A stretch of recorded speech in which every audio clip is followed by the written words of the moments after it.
said, are you really sure that'll fit in there? I mean, I really just am not positive. I mean, it's kind of long. Are we live? Oh, hello. Hey everybody, welcome to another Ragnarok live stream, or stream, because we're not actually using live stream. No, it is a stream that is live. Yeah, but Two words, not one word. Live stream is a proprietary, service. So anyway, here on YouTube, Google Hangouts Live, tonight we're going to be streaming our monthly Ragnarok Patreon game. Tonight we're going to be playing a Dungeon World hack called Freebooters on the Frontier by Jason Lutess from Lampblack and Brimstone. Isn't Lutess the name of the twins in Bioshock Infinite? Yeah. Yeah. I think it might be Lutus. I don't know how to spell your. I don't know how to pronounce your name, sir. So is he one of the twins? I apologize for that. Maybe he is. Cool.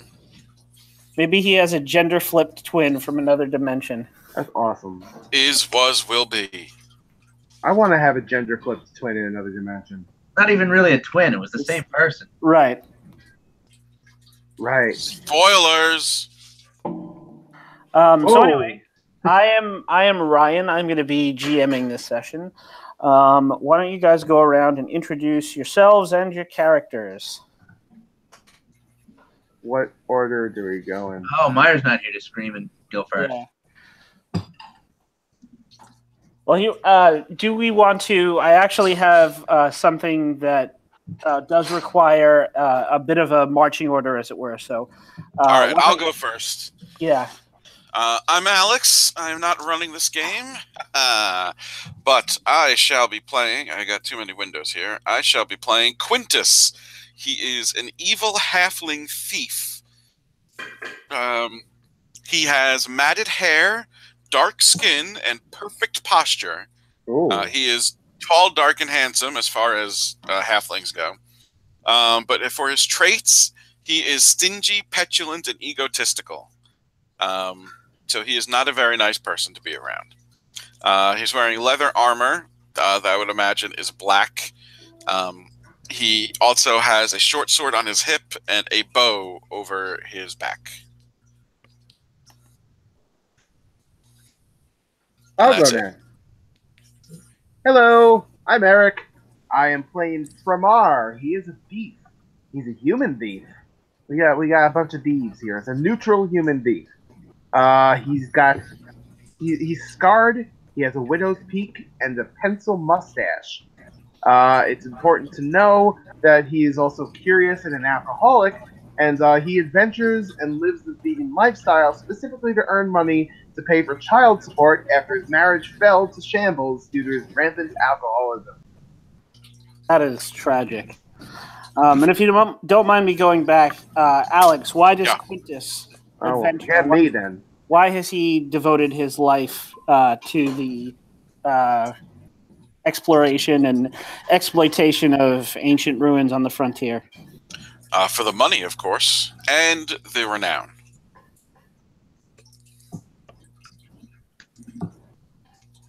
All right, Eric, back to you. I think that's all I got. Okay. I just wanted to complain. Wow, what a surprise. Hello, this is Squirrely Steve, and I'm playing Chaquint, a good aligned elven mage. She has a raspy voice, mismatched eyes, and no eyebrows. Those arcane explosions can really mess you up. Her traits are selfless, cooperative, and forgiving. So she's with this crew because she really thinks they could use some help.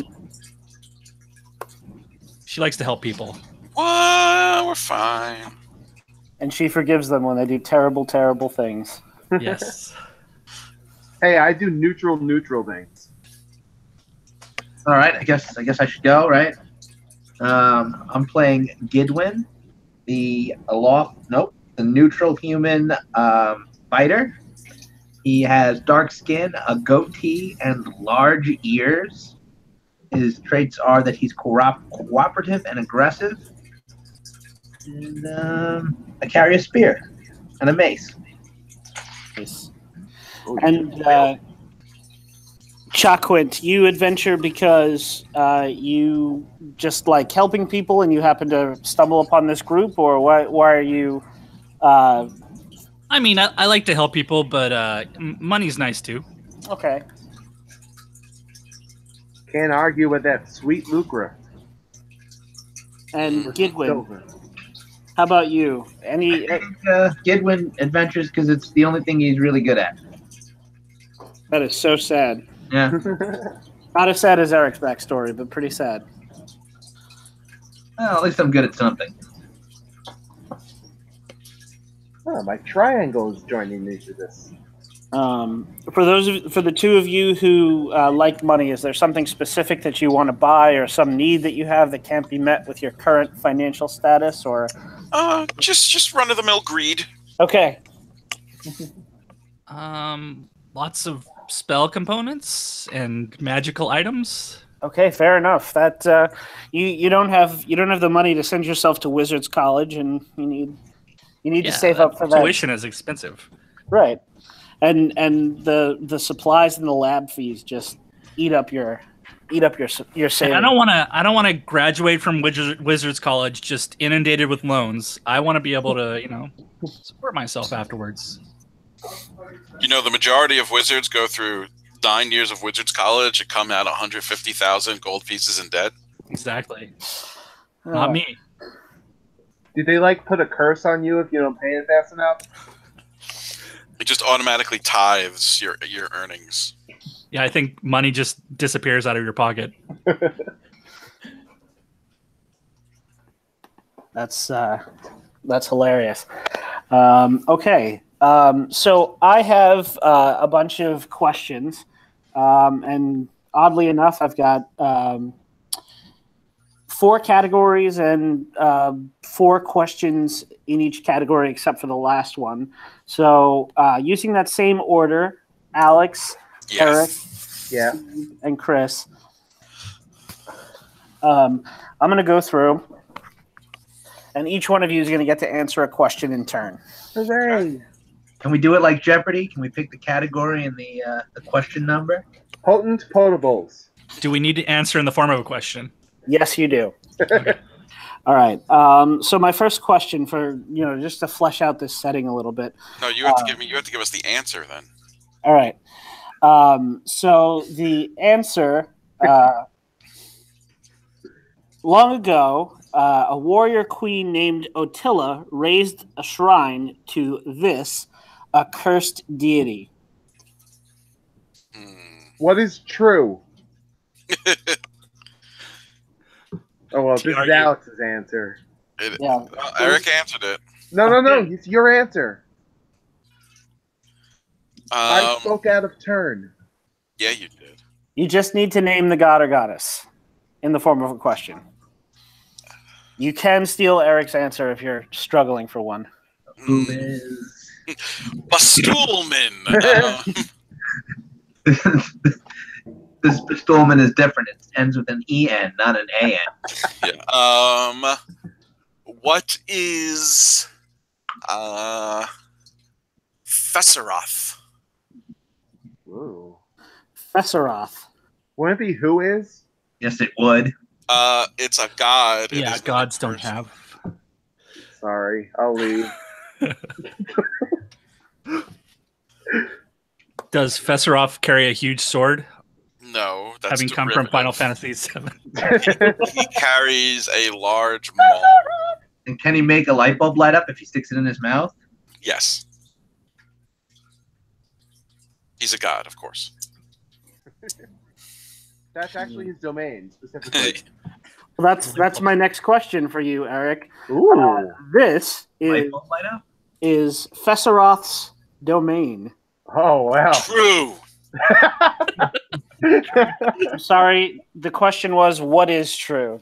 Damn it. You did not answer in the form of a question. What is truth and order? I thought it was an evil god or goddess. Well, accursed doesn't Oh, necessarily cursed, mean okay. Oh, okay. evil. What is lies and disorder? Okay. They could have been cursed for telling too many truths. And now they can only tell the truth, even if it will hurt people's feelings. Yeah, like liar, liar. This pen is Pesseroth looks like Jim Carrey. Blue. Royal blue. All right, so Chaquint, you are up next in the lineup. Fesseroth, the god of lies and disorder, is said to bestow this fearsome power upon his most faithful followers. The ability to always be believed. Okay.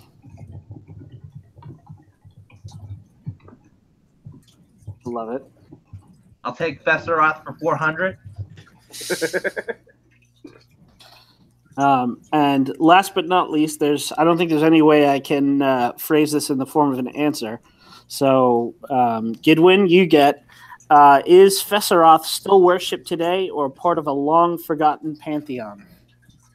No, still worshipped today. Okay.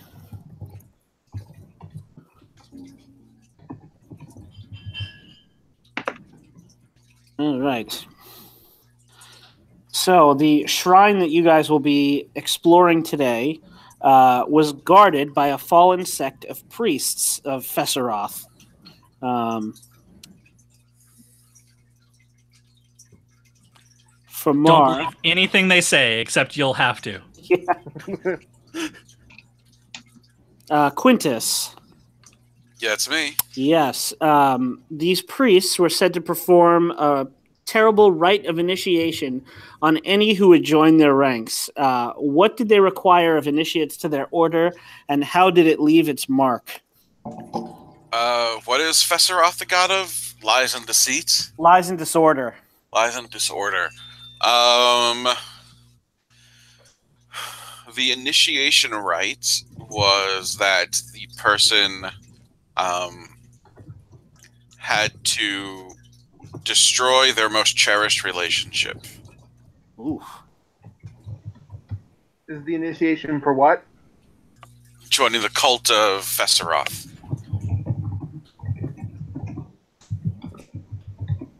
Okay. So Fesseroth is breeding a cult of like sociopaths. Yeah. It requires that they lie to their friends and tell them that they're not good singers and that they don't have to come in on a certain day. All right, Framar. How did the priests or priestesses show their adoration for their deity? What was their primary form of worship? Well, we've been focusing a lot on the lies part. I think the disorder part has to be shown somewhat. So I say causing chaos wherever they go to show their appreciation of the God who gives them the power. Maybe messing things up, knocking things out of order, bothering people. Just like generic little things, or if they really want to show, like they really strongly want to show their devotion, they could cause chaos on a grander scale.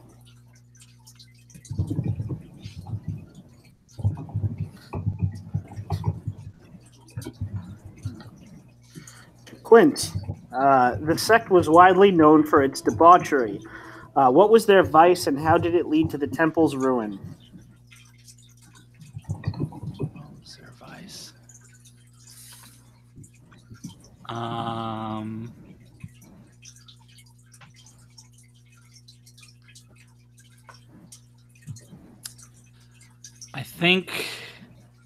I think the high priest threw the pink slip down at the gambling table and said that he could totally cover it, even though he couldn't. Okay. So I got this, guys. Their vice was gambling, and he bet the temple on a game of some sort. Go fish. All right. I'm actually going to use that. Go fish may mean something else in this world, but we'll get to that later, maybe. All right. And finally, Gidwin. What became of the order after the temple fell to the monsters? Were they slaughtered to a man? Did they abandon the altar? Or did they lurk nearby waiting to reclaim what's theirs? Oh, wait. I thought that the temple fell because of gambling debt. Well, 2 monsters. Yeah, two monsters. He was gambling with monsters. Monsters? Well, they could we say they converted into a monster casino? Converted into a monster casino. I love it. So They're already in the casino business. Why not expand? This has now become a heist game. maybe.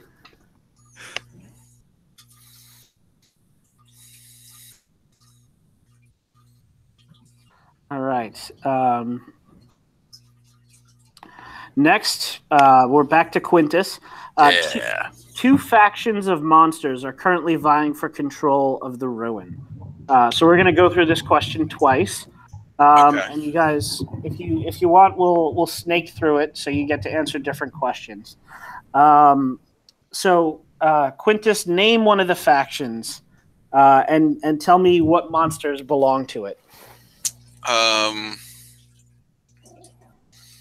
There is a how monstery is the setting? As monstery as you guys want. Basically, whatever you tell me, I'm going to go to the original Dungeon World book and pull out something similar or make something up on the fly. So I'd give it a 5 out of 7, the perfect amount of monsters. But like, would Draugrs be considered Duragar? Would Duragar be monsters, or would they just be Duragar? It's Yeah, I a don't know if that deep is either. dwarf. It could be civilized monsters. It could be things that'll just kill you as soon as they see you. Because one of them's a casino. Well, we said that the priests maintain this as a casino. That doesn't necessarily mean that it's full of, like, the game could be. Oh, okay. Monster Casino. I took it as it was a casino run by monsters, but you guys are saying it is a casino for monsters. I think so so. Yeah, I mean, I bet they'd take anyone's money, really. Right. I know I would. Well, I was thinking monsters were running the casino, but the Right. priests run the casino. Yeah. Because that was the answer to the question, what happened to the priests? They operated as a casino. Right. Okay. So what I'm thinking, the way I'm interpreting that is that they basically bilk adventurers out of money by letting them go inside and telling them that they can take whatever riches they escape with, and then basically letting the monsters go to work and kill them off, and they just take their stuff and sell it. Okay. One of them is a group of ogres that they call themselves the Rock Fist. Okay. It's a freaking game show. They've got the priest outside. It's Running Man. It's They've got supermarket sweep, but instead of a shopping cart, you have to not die. They've got a remote viewing spell and a live studio audience. Try to grab the big inflatable dwarf for the bonus. I've been watching a bunch of Supermarket Sweep recently, actually. Why? Is that On Saturday nights, I've got nothing to watch on TV when I'm going to bed, so I toss the old buzzer game show channel on. Wait, so do they still make them, or are you watching episodes from the 90s? From the 90s. What a steal! All right. I don't want to watch an episode right now. So Framar, Yes. the Rock Fist. Where did they come from, and why do they now live inside this monster game show? Where did they come from? Why they live? Sorry, I just like repeating questions. I figured they came from a mountain range up north, because ogres they're like frost ogres, maybe. Is that cool with people? Can I modify that, Alex? Wait, what? I didn't hear what you said. Oh, wait, no, they're rock fists. I was going to say they're frost ogres, but you have them like, you said rock fists. They could be frost. I just meant that's what they call themselves. Doesn't mean they're not frost ogres. Yeah, they could right. Came from a frozen mountain range up north. Very cold. They have rocks on mountains. Yeah, that's true. Even if it's cold, I hear. Yeah. Also, they're ogres. They might not be very smart. And why did they leave the mountains up north? Let's see. Too cold. I was thinking maybe it turned wasn't into a volcano. Maybe it wasn't cold enough, and like you said, they're not very smart, so they went south. We'll get to somewhere colder sooner or later. All right.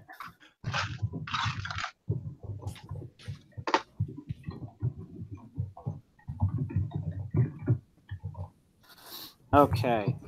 Chaquint. How did they come to live in this abandoned shrine, and why do they continuously skirmish with the other faction in order to stay? Because they heard there's some really cold caves underneath the shrine. Okay.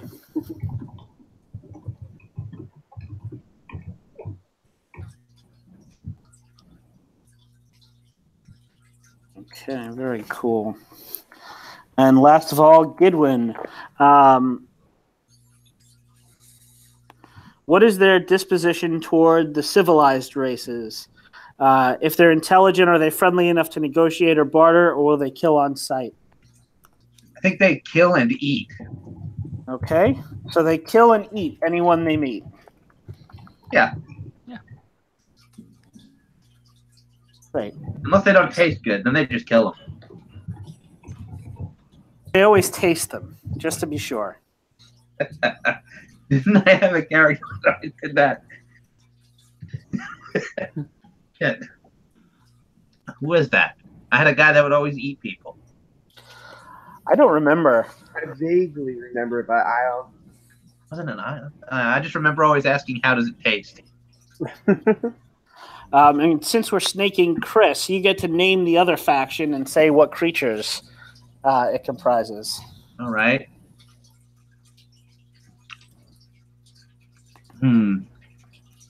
Let's call them the Steady Foot. And they're fire elementals. Okay. Damn. Fire and ice. I like it. Let's write a song about it. Get it? Nope. A song of fire and ice. I'm great. Everyone likes Song me. of Ice and Fire, that's why. Go home. And Chaquint, where did the Steady Foot come from, and what drove them from their original home? Well, these frost ogres came out of the mountains. I'd love to say they lived there to start with, and they're just defending their pit of fire that the ogres think is cold. Oh man, I was gonna go the reverse of the ogres, but I kind of like that one. I was gonna say they came from the lava pits to the south because it got too cold. so they traveled north to where it would be hotter. They thought. So neither one of these factions is very smart. No.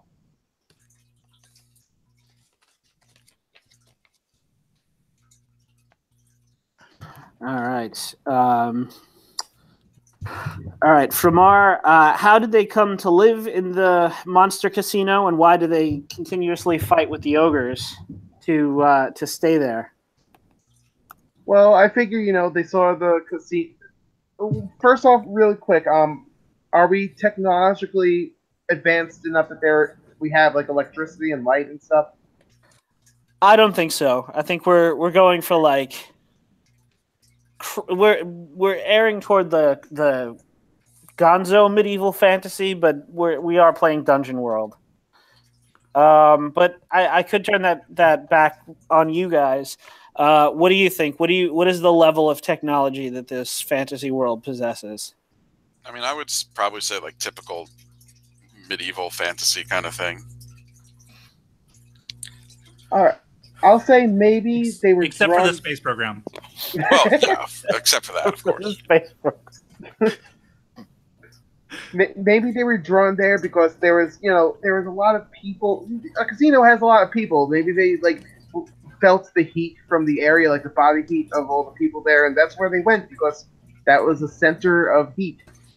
That's why they were drawn to the temple, and they fought with the frost ogres because, well, hot things and cold things don't always get along.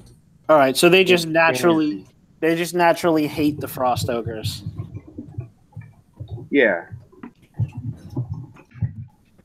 They make the place too cold.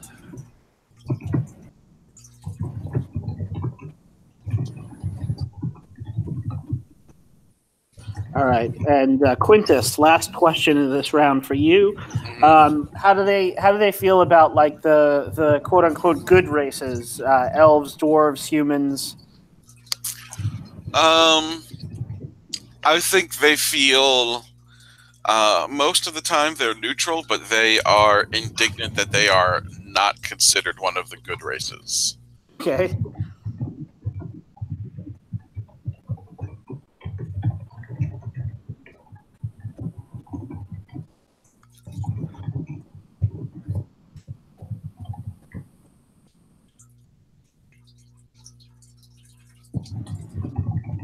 All right.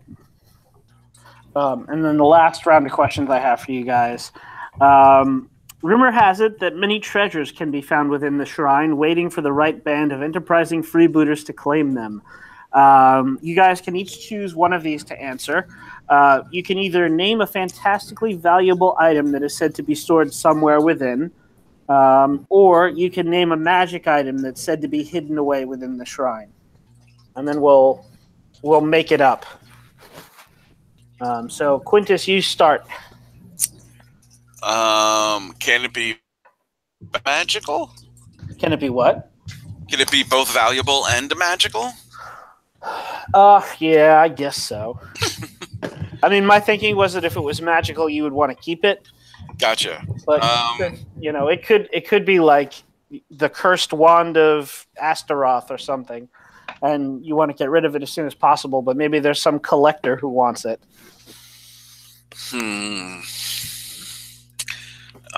Well, Quintus is definitely in the market for something valuable. That's why he's here. Do you want me to name it or tell you what it is? You could do both. I actually have a couple of subsequent questions to flesh it out a bit. Okay. One of the items inside the temple, there is a statue of Fesseroth, and it has a pair of beautiful bejeweled earrings, each the size of a person's head. And it said that those earrings are worth thousands of gold.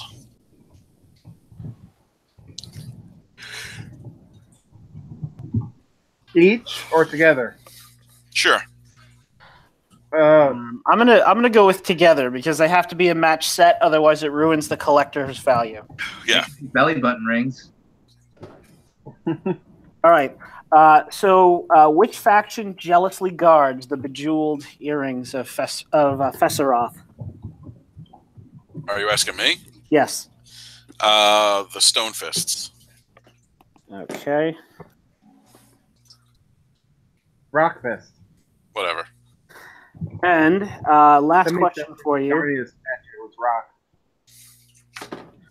rock. To whom have you promised to sell it after you return from the shrine? Specifically Quintus or? Specifically Quintus.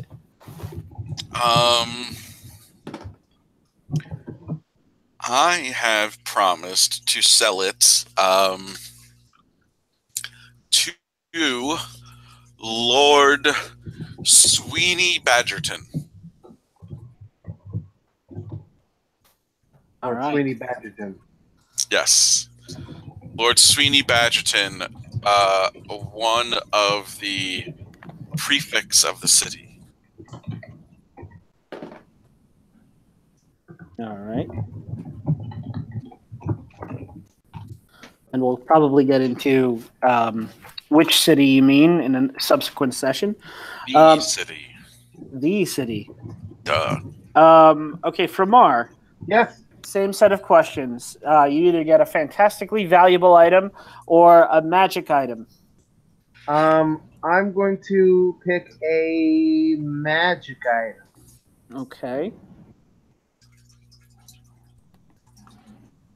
So, in that case, what is it called, and what is it? The good start. The gauntlet of 1 second. Random gauntlet power table. Does such a thing exist?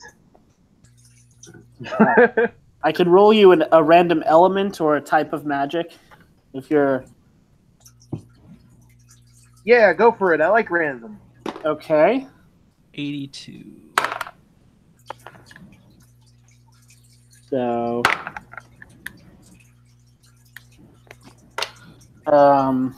Wait, is this an item? Is this an item that I'm going to specifically be looking for? Yes. Okay. So I got the magic type is illusion, if you want to weep that in, Ooh. or I got air, Air or illusion? or both. Air illusion? Illusionary. Yeah. This Okay. guy, man. This guy. So Ramar Illusionary go. is I'm going to going stick with the after. gauntlet of illusion. Okay.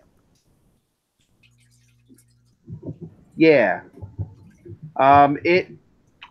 When worn, it grants you, well, obviously some power involving illusion. Maybe you could multiple powers involving illusion. Maybe you could disguise yourself well with it. You can make yourself look like other things. You could cast illusions with it. Okay. I'm going to say that for right now, it's just a rumor. You've heard stories about what it can do, but we're going to leave that vague. Maybe those are some ideas that your character has about what it does. So, what personal significance does it hold for your character?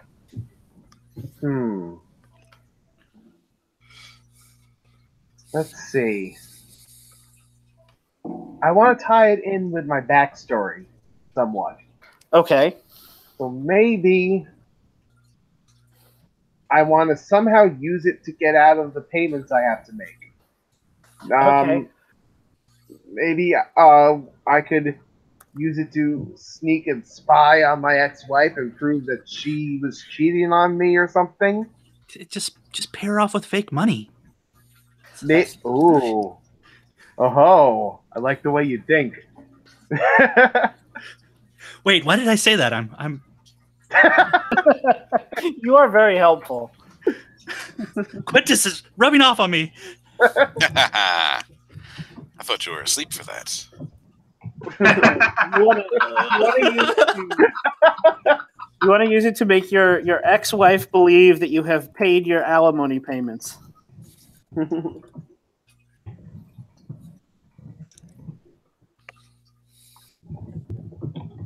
And finally, why do you feel it is your destiny specifically to retrieve the Gauntlet of Illusion?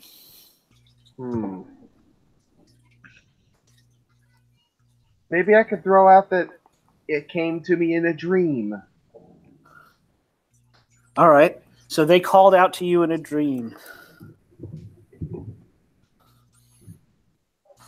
All right. Chiquint, same two options. Fantastically valuable or magic? Or Magic. both. Okay. Well, yeah, magic. And hold on, I'll paste the name here. It's Ravik's Crimson Spellbook of Warding, Locking, and just general brainery. I rolled one wizard name, one adjective, and then three modes, and I got ward, lock, and brain, and I was like, okay. General brainery. Yes. And I've heard that it will make me able to do really cool things. Sweet. My main reason for wanting it is because Quintus is constantly breaking into this like little locked box I have that I keep my special possessions in, and I really want a locking spell that will just keep him out of my shit. Well, that's rude. I mean, I'm nice, but you know, a girl needs her privacy. To her things. And why is it specifically Chaquint's destiny to retrieve the Crimson Spellbook of warding, locking, and just general brainery?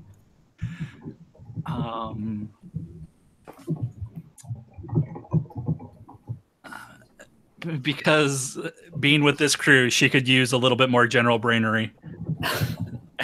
And the gods have seen fit to help her along that path.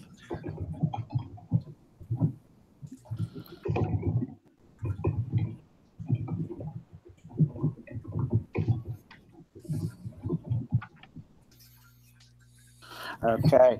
And last but not least, Gidwin. Fantastically valuable or magic or both? Fantastically valuable. All right. So what is the item that you are searching for? It is the sparkling shiny rock of the Stone Fist. Guarded by the fire element. No, the Rock Fist guard it. They stole it from the Stone Fist. They also kind of stole their name, but you know. That's how it works in ogre culture. You steal the shinies from a faction, and you can steal their names as well. Okay, so it's guarded by the Rock Fist.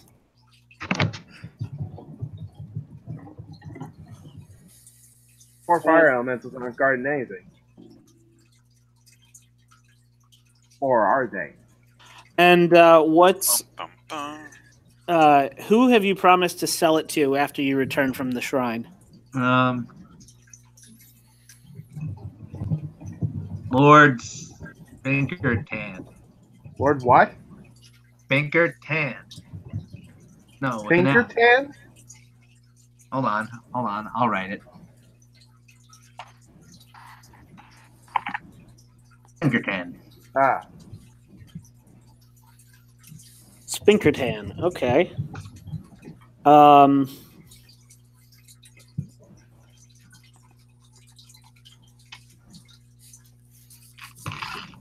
Why does Lord Spinkerton want this thing? Because it's a giant diamond?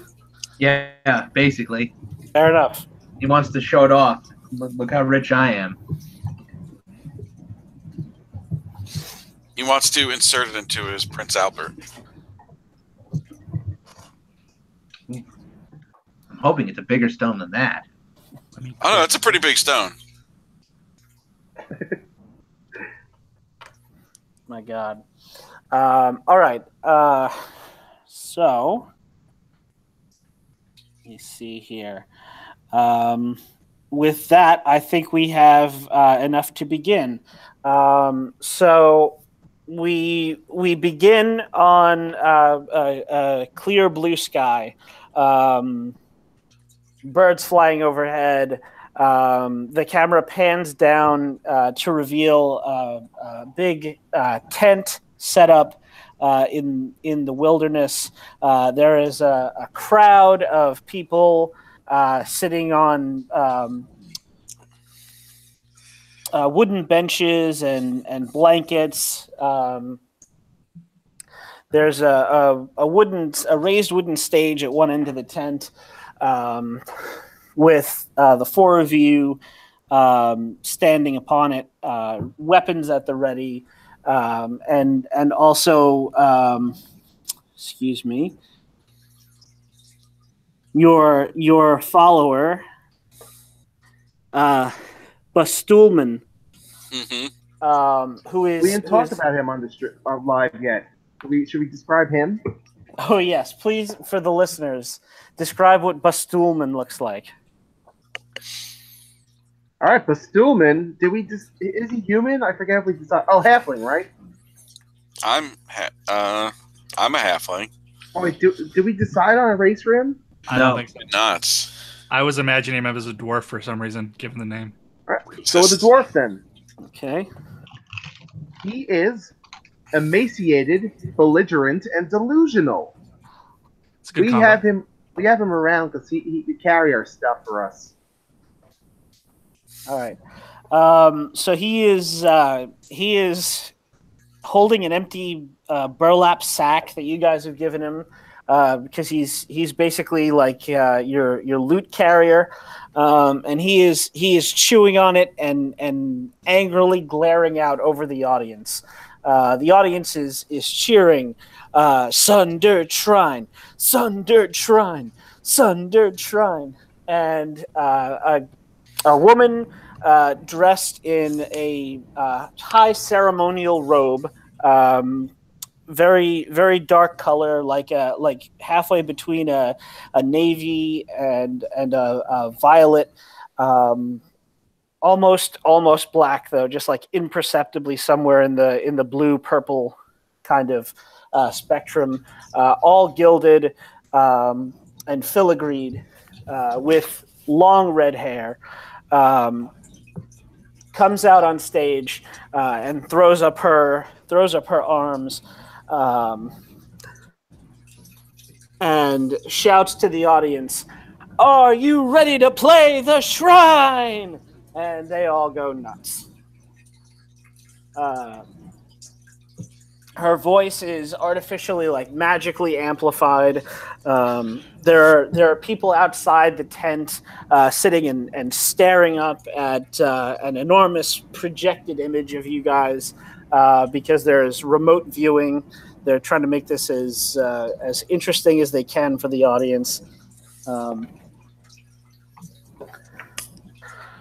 And she sweeps her hands over the crowd and says, "Now then, ladies, gentlemen, let us meet our contestants." And she marches over to you, Quintus, and she says, "First up, we have a very tenacious little halfling, Quintus." Yeah, that's me. "Tell me, what's drawn you to this place today to play the shrine?" Well, what brings anyone over here? I need some gold. "And gold you shall have. You, my friend, can do this. I believe in you." Thanks, lady. "All right, let's meet our next contestant." She walks over to Framar and she says, "Now then, Mr. Framar." That's me. "I understand you have a little bit of a rocky history." Just a bit, but I don't like to dwell on it too much. You know, let's keep this lighthearted before all the bloodshed goes down, shall we? Of course. Well then, let's move on.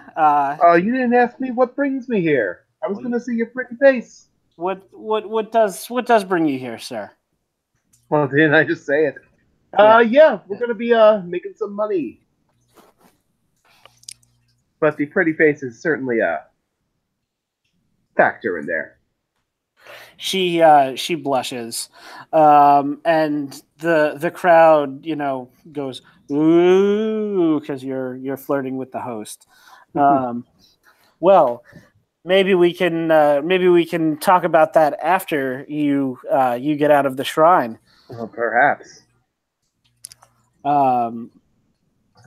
They get various hoots and hollers from that.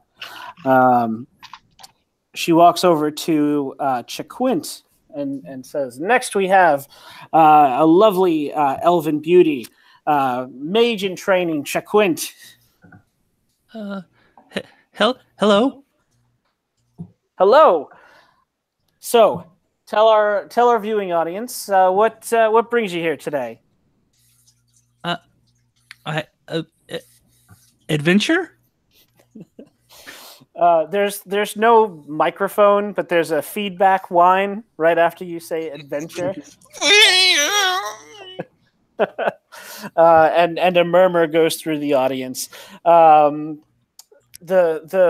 hostess, the priestess, glances over toward one of her stagehands, and the stagehand holds up his hands and starts clapping, and the audience follows suit. Oh, everyone's so kind. Yes, that they are, and plenty of adventure will you find inside these doors, let me tell you. You can totally do this, by the way. You keep saying that. Well, you have to believe her. Which is something you guys established. I think I can. You all really do believe that you can do this. And Gidwin, last but certainly not least, our human fighter. Tell us a little bit about yourself. Why have you come to play the shrine today? He waves and says, "Hi, Mom."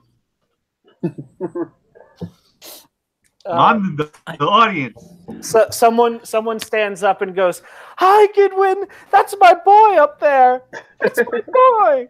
I'm gonna win." Sit down. And don't you worry about your son, ma'am. He can totally handle this."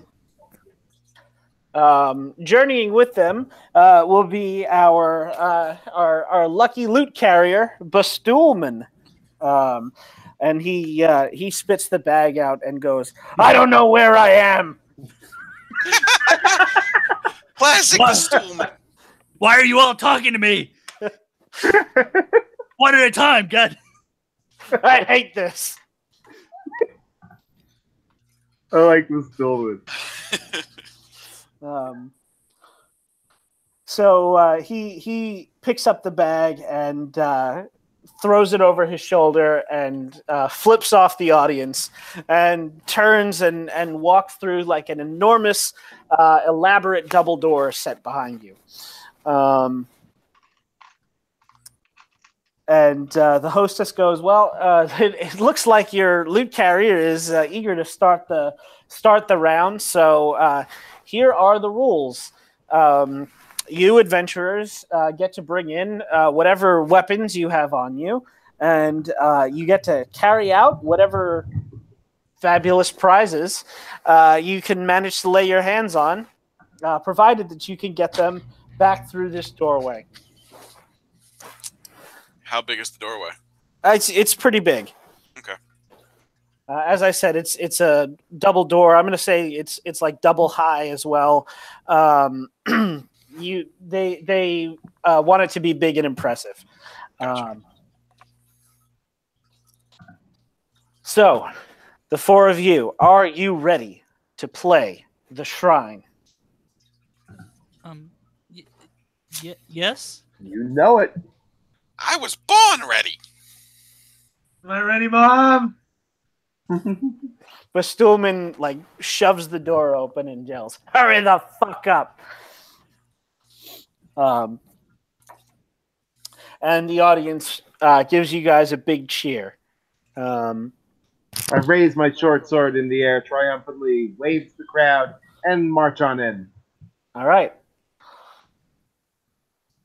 The rest of you following suit, you gonna give the audience a little rile up, or? I just wave at my mom the entire time as I'm walking through the door. Right. It's not on my list, but can Quintus, also have a jaunty little cap? Sure. Okay. So he has a bowler hat in addition to his leather armor. So Quintus takes off his hat with a little flourish and like bows to the audience, and then puts his hat back on and follows. Chaquin suddenly composes herself and she stands up full of just pride, and then turns and trips, and then gets up and starts crawling towards the entrance. And Gidwin, as you go waving, your mom, goodbye, Gidwin. Mommy loves you. Bring me back some treasure. You're blocking the viewing screen. Sit down. Did someone just yell at my mother? Yeah. I'd like to go murder him. I'm just for the sake of keeping this on focus. Let's say that you do not hear this person yell at your mother, and maybe you have to get it from somewhere. She murders them for you. All right, so you That's guys. my mom. Yeah, you like draw your knife or whatever it is you have. You have a spear, right? Yeah, I was just going to throw it into him. So you draw your spear and you're like getting ready to throw it, and your mother pulls out a dagger and just stabs this person right up between the ribs in the heart, and he falls down dead in the middle of the audience. She was blocking the screen. And there's a big cheer, and magical medieval paramedics rush off to heal this man before he bleeds to death. Eric's favorite paramedics. So yeah, then you get that moment with "That's my mom! That's my mom!" So anyway, you guys proceed through a short tunnel, and you are still outside. The tunnel lets you off in a clearing where you see the arena of the shrine. It is a 3-stepped pyramid. So one of the first. That should be pretty fast to climb.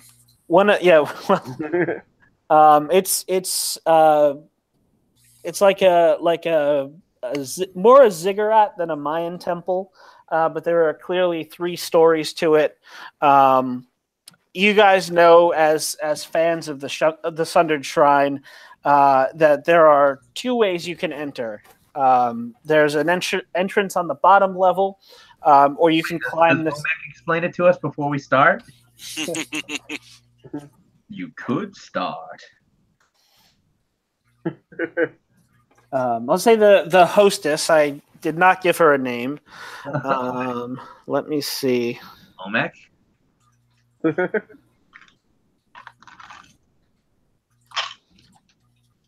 There is a list of names somewhere in here, isn't there? I hope Omek's on there.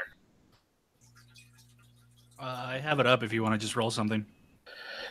Sure. Percentiles it is? D100. Okay. 6. Is she an elf or a human?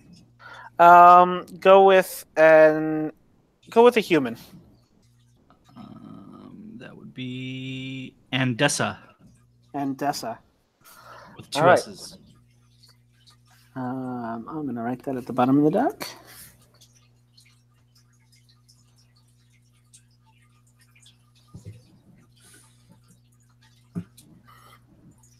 All right.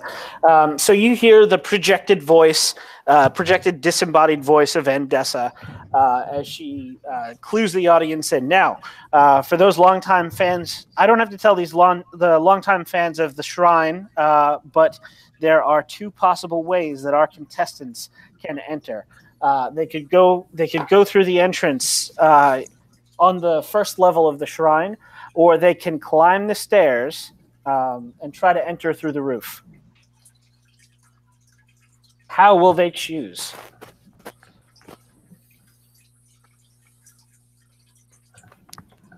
All right, so you guys are now in the arena, so to speak, and we're turning the spotlight completely over to you. Can I establish something? Certainly. What are you going to establish, and how did you come by that knowledge? I've heard rumors about the way that previous contestants have approached it, and the most statistically likely route to lead to the area that we should be heading towards. Okay. without being killed. You're a fan then, so that makes sense. Go ahead and roll it. Well, I mean, I'm not really a fan, but I prepped before I came on the show. I just, it's kind of like, Of course you did. yeah. I rolled a 1 and a 2, so Ooh. I get 6. All right. I will mark XP. Yeah. You did study, but it's gone right out of your head right now because there was a lot of people back there, like a lot of people, and they all watched you trip and make an idiot of yourself, and you just can't remember which way to go right now. Guys, I know this is my part of the whole studying thing. I think I don't remember. I think we should go to the top. It seems like the less traveled path. You got to do all that work to get up there. Maybe there's fewer dangerous things up top. Yeah. Out of character, do we know about the ogres and the flame elementals? I'm gonna say yes. There's weird. I'm gonna say that in the vein of any good game show, there are different rooms that they can like switch out. Okay, yeah. But so we know there's ogres and fire. You know that there's ogres and fire elementals, and that they're at war, and that you don't want to get caught in the middle of them. Yeah. I mean, so in episode 3, the fire elementals were on the 3rd layer, and most of the rooms in the 4th and the 5th layers as well. And then the ogres were in the top layers, which would be like a nice way to like break us in. But then in episode 7, I don't remember. I don't know. I've never seen the show. You're really into this, aren't you? I've never seen it either. I just asked someone to go through it. My mom watches all the time. I don't though. Yeah, that's who I was talking to. Yeah, she's the best. She really is. I don't know why I turned into a mama's boy. When she was teaching me how to hunt and then gut a boar, I mean, it was gross, but really yeah, cool. She shows that to everyone. Oh, I've got to go check it out. Gutting stuff can be surprisingly fun. Hey, Gidwin, why don't you lead the way up the stairs? All right. And I'll bound off up the stairs. All right. As you are charging upward, there is a bit of like a concussion ahead of you, like a small explosion in the air, and you see this weird, like shimmering effect. And suddenly, standing before you is a weird being. Appears to be clad all in silver, with a like insect eyes and mandibles, and it leans down at you and gibbers something. All right, I'm gonna scream, "Ah! It's an ogre!" and stab it with my spear. Okay. My intelligence modifier is -1. Clearly, it's an ogre. So go ahead and roll to stab it. 2d6s. Can I? 4, so that's not very good. 7, I guess, altogether with my strength, so that's all right. All right. Can I roll to? What would?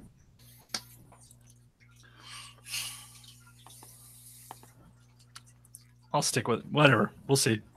All right. Let me see how this thing.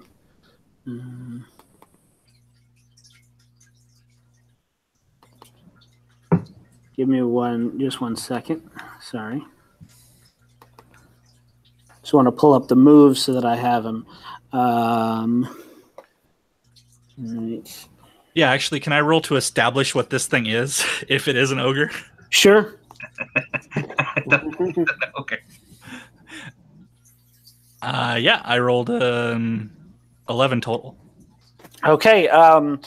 So now that you're actually in the thick of it, and the crowd is, well, they are watching, but you don't have to look directly at them.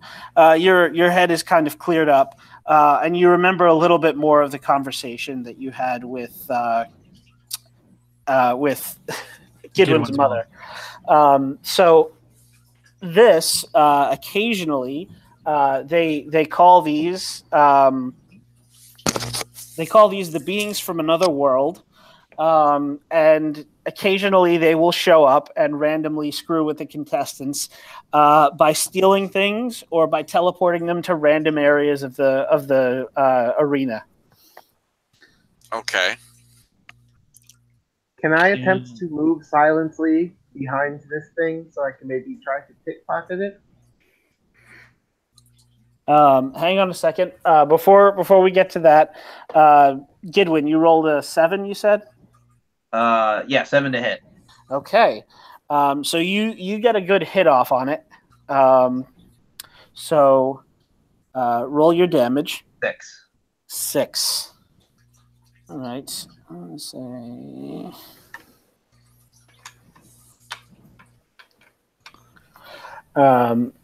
You're using your spear? Yes. All right.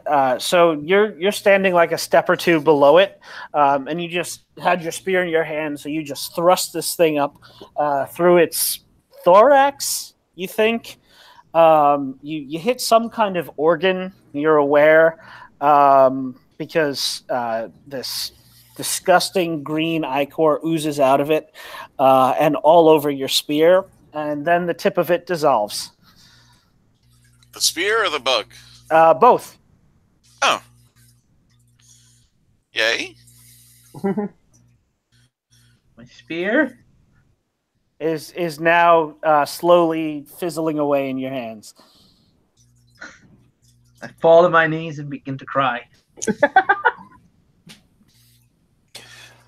My lucky spear. Well, couldn't have been that lucky. Look, we'll go in the temple and we'll steal you a new one. I need it. Well, you still got the shaft. Maybe that's the lucky part. Think so? Yeah, definitely. All right. We'll just get a new tip. Of course, if it was a spear, it would probably have been in the tip.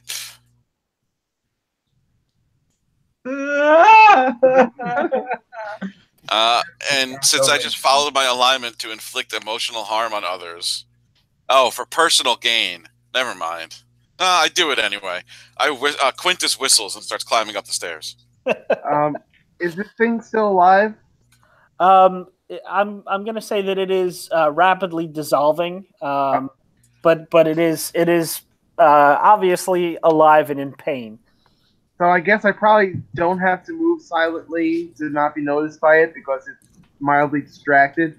Yeah, with the events of its bizarre alien life flashing before its bug eyes. Is there anything I could purloin from it? Spear tips. Let me see. Make me a luck roll. Oh, okay. I thought I had to roll purloin. Okay. Hold on one second. Well, wait. What is the purloin move? When you take something out from under someone's nose, roll plus dex. On a 10 plus, it's yours, and they won't notice till they look for it. On a 7 to 9, it's yours, but they notice it's gone right away. All right. Well, make me a luck roll to see if there is something to steal. Fair enough. Let's see. That is an 11. 11. Okay. So yes, there is something that you can take from this thing. I'm not even. Go ahead. Okay. If you want to make the move, I was going to say you don't have to because it's not like fighting you or. All right.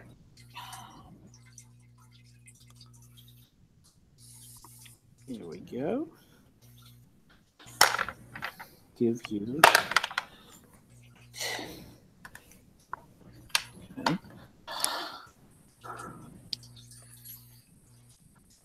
Gotta love these random tables. Of course. right. All right.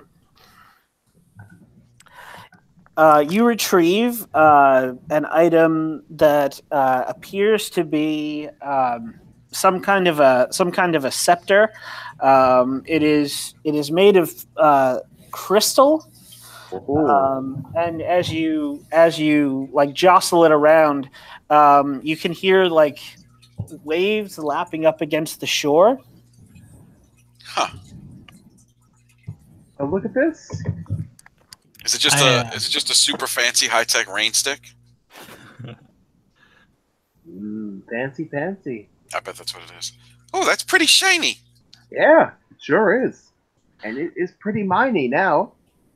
I walk up to Gidwin and I say, "It's okay, Gidwin," and I pat him on the back, and maybe I can do something to help. And I will summon the demon of the helpful blob. Okay. So go ahead and make me that magic roll. So I rolled a 9, so plus 3, right? On magic, yeah. So 12. Okay. In that case, you can. So I have a certain number of power points, right? So It starts off with my level plus my int, so that's 4, and then I have a arcane orb, so that's plus 2, so 6 at base, and I will make it what? What's duration? What's the difference between duration 1, duration 3, duration 5, etc.? Okay, so duration basically starts a countdown clock with the number of ticks on it that you give it. So duration 1 has 1 tick and then it goes away. Duration 3 has 3 ticks and then it goes away. Okay, so I'll do duration 1 major. Okay. So that's 6 points. So what does it look like when Chiquint summons the demon of the helpful blob? I think she pulls out her arcane orb and drags it in a circle in the ground in a way that looks like it would scratch the orb all up. And out of the scratches that appear in the runes, like just tentacles start to sprout out from the little minuscule microscopic cracks that appear, and then they get bigger and bigger and bigger, and then they start to like form in that circle, and then they kind of like bubble out of there and make a smiley face in the circle, and that's and then the demon comes crawling out of this smiley face. Nice. Out of the mouth of the smiley face. So this weird little tentacled offspring of this otherworldly creature that you've just scratched into you basically just scratched reality with your orb. Like slithers its way on a slime trail over to you. And then it raises itself up to about human height, and it's basically just a swarming mass of tentacles. And at the end of one of the tentacles, a crude facsimile of a mouth forms, and it says, "Oh, hey, buddy." I walk up and kneel down and pat it and say, "Oh, look at you! You're the cutest one yet." Oh, thanks for that. I'm so tempted to go, ogre, and hit it with my mace. But I won't. Look, I'll make it quick. We just need something to replace this tip of his spear, like a demon horn or a tooth or something. That would be great. Oh, that's easy enough. I can make you a tooth. No problem at all. You're always so helpful. Hey, you let me know if you need anything for me to help you with. I'd be happy to. That's real great of you. It's always such a pleasure to do favors for you. I mean, it's always such a pleasure to get a favor from you and then to hopefully do a favor in return, but you never ask for anything. But, someday maybe. Oh, don't you worry. I'll get around to it. Anyway, You all take care of yourselves now. Okay, bye. And then this thing, the mouth like opens and goes like, and it dives into the ground. And then you all just smell like sulfur and brimstone. It smells like someone took a massive crap in the middle of the circle. There's like a foul, fetid wind that just blows out from this thing, and it kind of like boils away. And when it's done boiling away, in its place is a 2.5 foot long demon tooth. Ooh. Oh, That was weird. that's perfect. What was going on? Sorry, I was busy with the scepter. Oh, Did I miss nothing. something? He made a little blob slug thing come up here, and then it melted, and there was that. Oh, that's kind of cool. Have you Um, seen the scepter? Gidwin runs up to Chiquaint and picks her up and hugs her and just swings her back and forth repeatedly. Oh, You fixed him! You fixed him! You fixed him! that's nice. Little tight. I guess I'll also repair my spear at this point all right. instead of just talking about how it's fixed.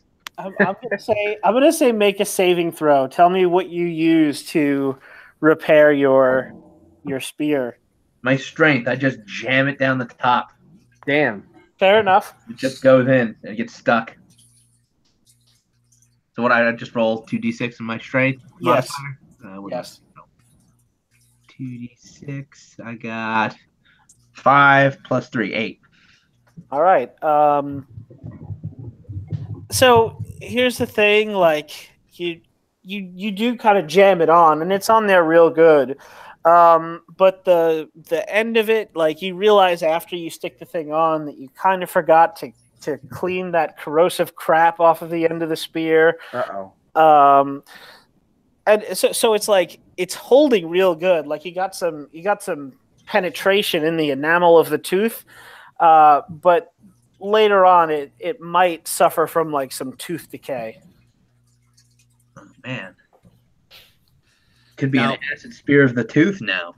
Now be sure to brush that twice a day. I don't even brush my teeth that many times. I've got a new spear. It's very dangerous and could cause the disease known as gingivitis.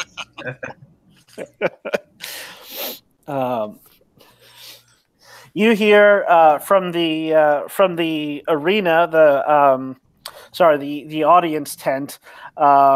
They're doing now an announcement from one of their sponsors, a magical whitening paste that will keep your teeth fresh and white. I have to So- get some of my spear. If Gidwin wants to keep his spear looking pearly white, he will coat it in Kethwin's magical paste. So, we gotta climb this pyramid? Or we just gotta summon more slugs? Will the slugs help us climb? I don't know. Oh yeah, they'll help with lots of things. Maybe we should summon slugs then. How many of those slugs can you summon?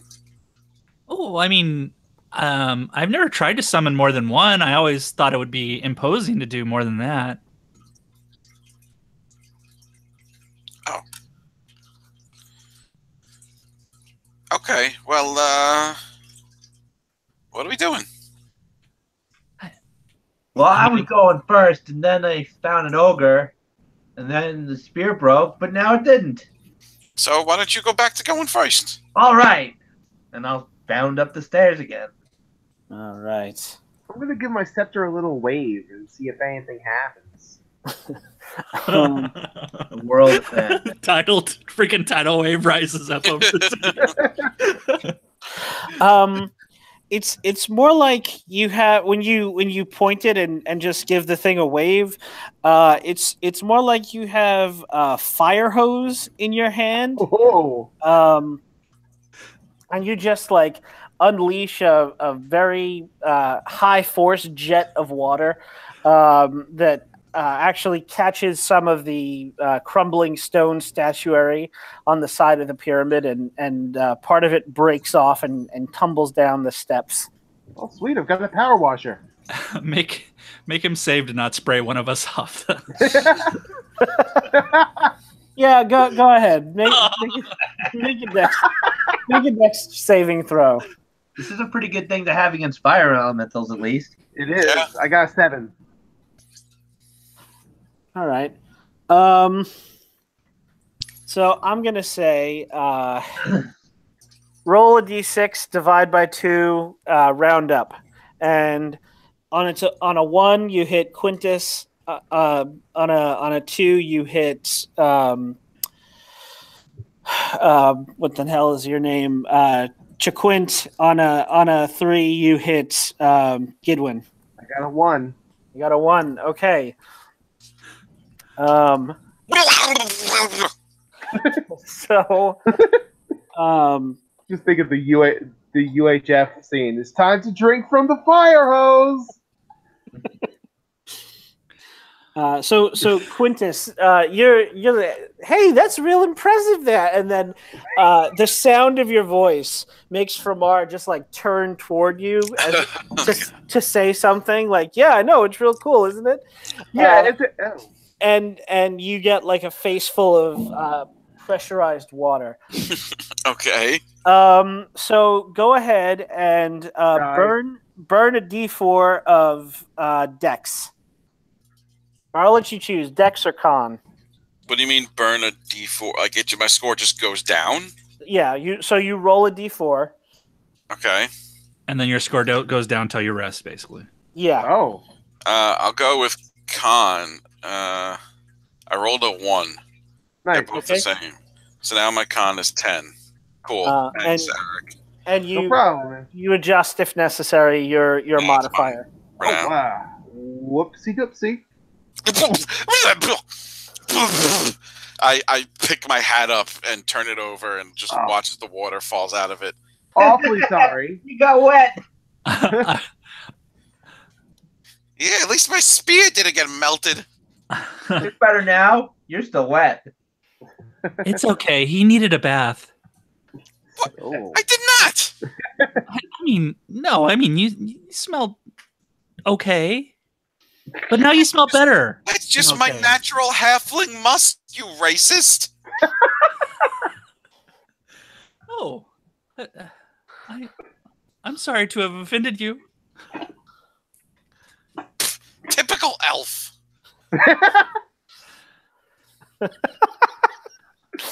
Oh. Look, would you like me to carry your bag or anything? You seem I don't out of have sorts. a bag. From the top of the pyramid, you see your Jumping up and down saying, I made it.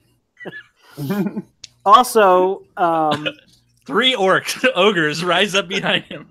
no Bastulman with the bag like in his hand, white knuckle tight, and he's just shouting, "Are you motherfuckers coming?" He is All belligerent. 8 of you. That is a very belligerent dwarf. I start walking, leaving wet footprints as I walk up the stairs. I mean, I wasn't saying that he stinks. I was just saying that, it smells a little different. Yes, well, and as I walk. Neither one of you was really at fault in that. And now, I was neutral and refused to take a side when given the opportunity. So where's my experience? Hang on to that until the end, because that's an end of session move. In case you guys forgot how Dungeon World works. Right, so Mark already has 4 million experience points. All right. No, that was Eric's previous character. The one that ascended to godhood. Yeah, before the game even started. right. He was pretty cool. You guys should have really played this game show with that person, because they really had it together. freaking 4 million experience points. They clearly knew how to play this game. Right. Either they failed at 4 million rolls. Good point. They clearly didn't know how to play this game. So you guys get up to the top of the pyramid, and you find yourselves on the roof. The roof hosts the upper shrine of the temple. There is a magnificent stone altar surrounded by rows of stone benches. This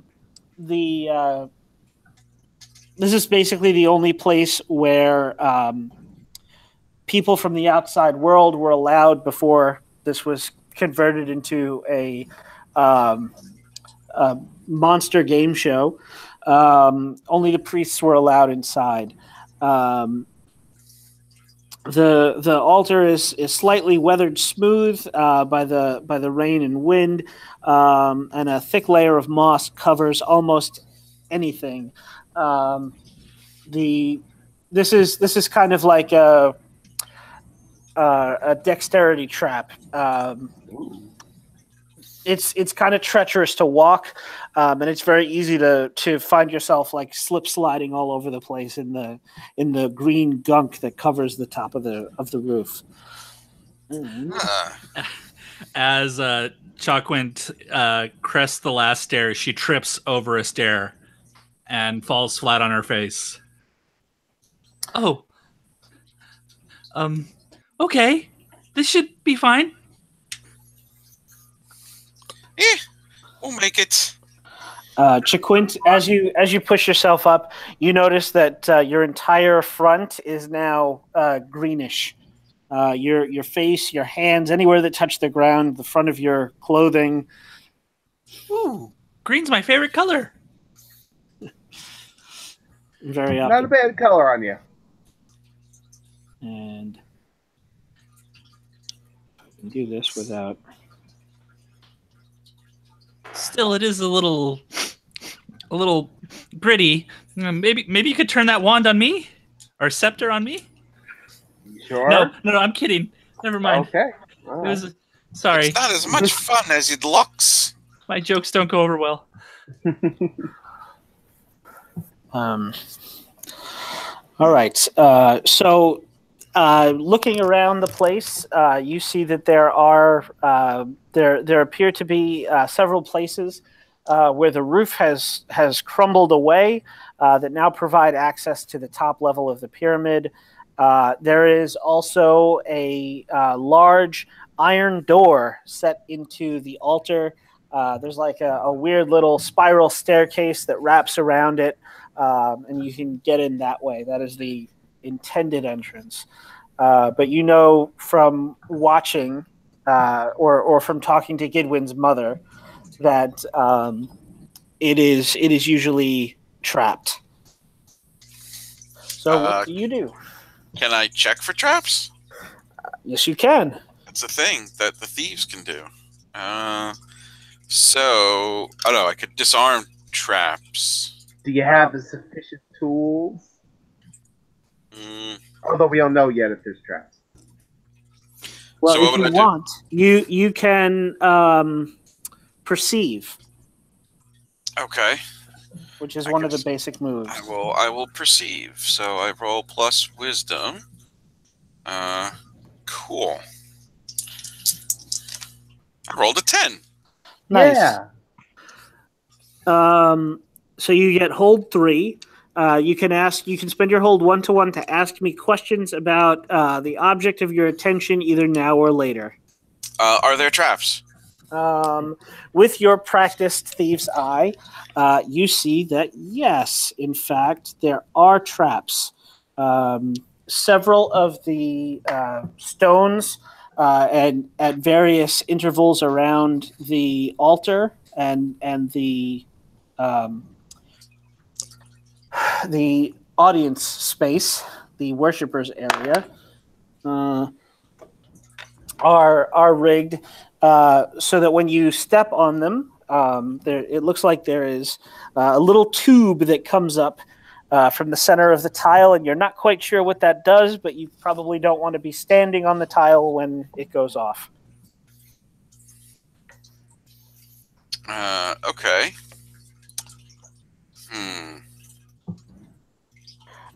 You Looks also good to me. you also see that Bastulman is angrily like pacing back and forth, and he is getting really, really close to one or two of the tiles. Yeah. Hey, Bestulman, why don't you let Framar go first? Listen, you assholes have been eating my brains this entire time.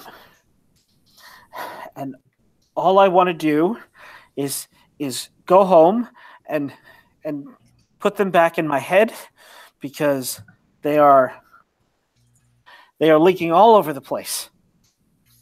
And it's not fair. Yeah, guys, maybe we should stop eating his brains and just continue on with the adventure, right? Right? Yeah, you're right. So cheese. So get going. Oh, okay. So which way are you guys going? Are you going for the door? Or are you going for the one of the holes in the roof? I'm letting them go first. All right. Is there a hole in the roof on the way to the door? Probably. So I'd like to say I'm going for the door and then fall through the hole in the roof. Okay. I'm gonna say make me a saving throw with Dex to avoid serious injury. Okay. 7. Okay.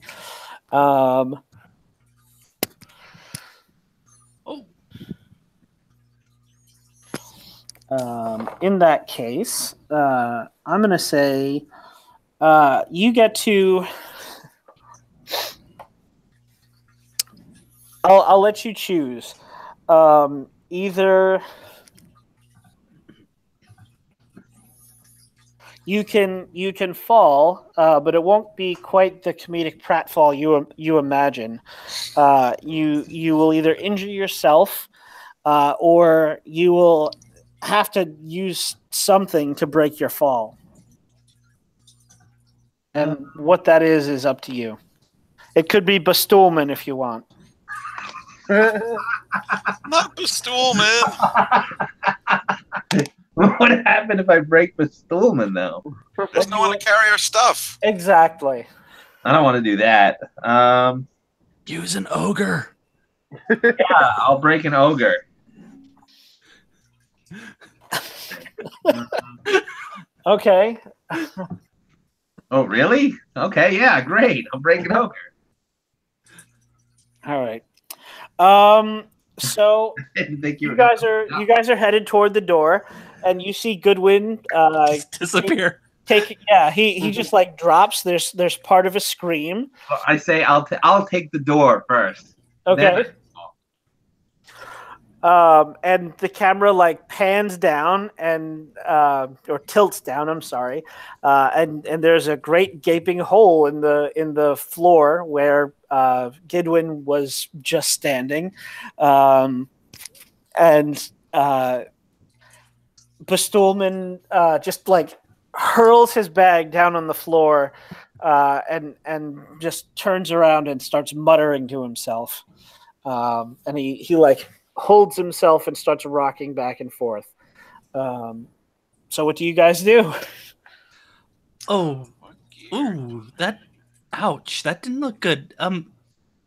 Quintus, are there traps? Yeah. Okay, well, I mean, there's definitely no traps that make you just fall through the floor. Oh, okay, I'll approach the hole. All right. You look down. You look over. It takes a second for your eyes to adjust, but you see Goodwin, and he's okay. Goodwin, shockingly, you're fine. Yeah. Something. It's a little chilly, a little cold. Broke your fall. And Chiquint, as your eyes adjust, you see a 10-foot tall ice ogre cradling Gidwin like a babe in arms, staring like quizzically down at him. Oh, Don't worry, this giant blue man caught me. that's an actual ogre. No, I found an ogre before. No, that last thing wasn't an ogre. This is an ogre. Why'd I stab that last thing then? Well, I mean, the last thing wasn't a nice thing, so you don't have to feel bad about it. I've forgiven you. Oh, all right. Should I stab this one? Should I stab you, Mr. Blue Man? I mean, it puts an enormous frosty blue finger to your lips and starts rocking you back and forth. oh, I think it's that nap seems time. nice. Ryan, Yeah. may I try to move silently down the hole using some manner of like acrobatic move? But I want to try and move silently so it doesn't notice me. Okay. It has not noticed you. It is too busy rocking its new baby to sleep. Oh, so I don't have to roll? No, you do have to roll, but it's the opportunity is there. Guys, I'm not sure we should disrupt this lovely bond between mother and child. I've gotten a 10. Okay. So what happens in that case with your move? It says I do it, and I take +1 forward against whomever failed to notice you. Okay. So in that case, describe how you parkour your way down. It's like a 15-foot drop. But I'll say the hole is kind of like close to a wall, so you can like slide down it, or like do a weird like kick jump off it or something to break your fall. Yeah, I was going to maybe like kind of grab the edge of the hole with my hands, drop down so I'm hanging, maybe do a little kick flip off of it and kick off the wall and land on the ground. This thing is just like turning around, and it is maneuvering Gidwin to its shoulder to burp him. I did just have a big meal. Oh, Mama Orc, Mama Ogre, do you mind if I come down? It looks over at you, looks up at you, and raises its finger to its lips and like gives you a big. I nod and I put my finger to my mouth and yeah. And I will summon the demon of the helpful blob to form a set of stairs to allow me to walk down. Okay. 3 and a 5, so 11. Nice. So then you spend your power as you see fit. Yeah, I'll just do moderate and 3 duration and reach. Okay, fair enough. It will get you all the way down. And then as soon as I'm off of it, it'll disappear because I just did self for 0p. Okay. I'm just going to stand at the top of the hole and look down. I'm going to say since you did give it 3 duration, it is going to stay, but it won't be solid for anyone else. It's just going to be like a liquid goo that they will plummet through. Okay.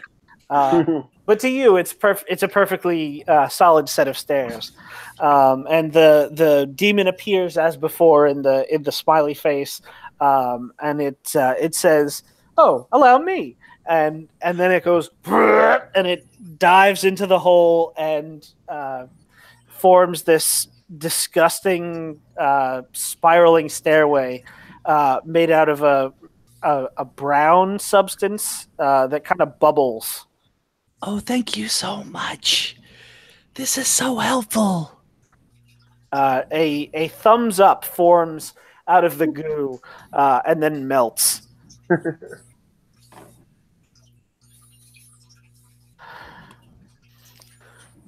So are you going down? Yeah. All right. So Chiquint makes this stairway and then descends down it. How about the Quintus? What are you doing? I'm standing at the top of the hole looking down. All right. Quintus, come on, let's go. Nah, I'm good. Wait till you guys are done with the ogre. So here's the thing about when an ogre burps you. It crushes your spine. Yeah.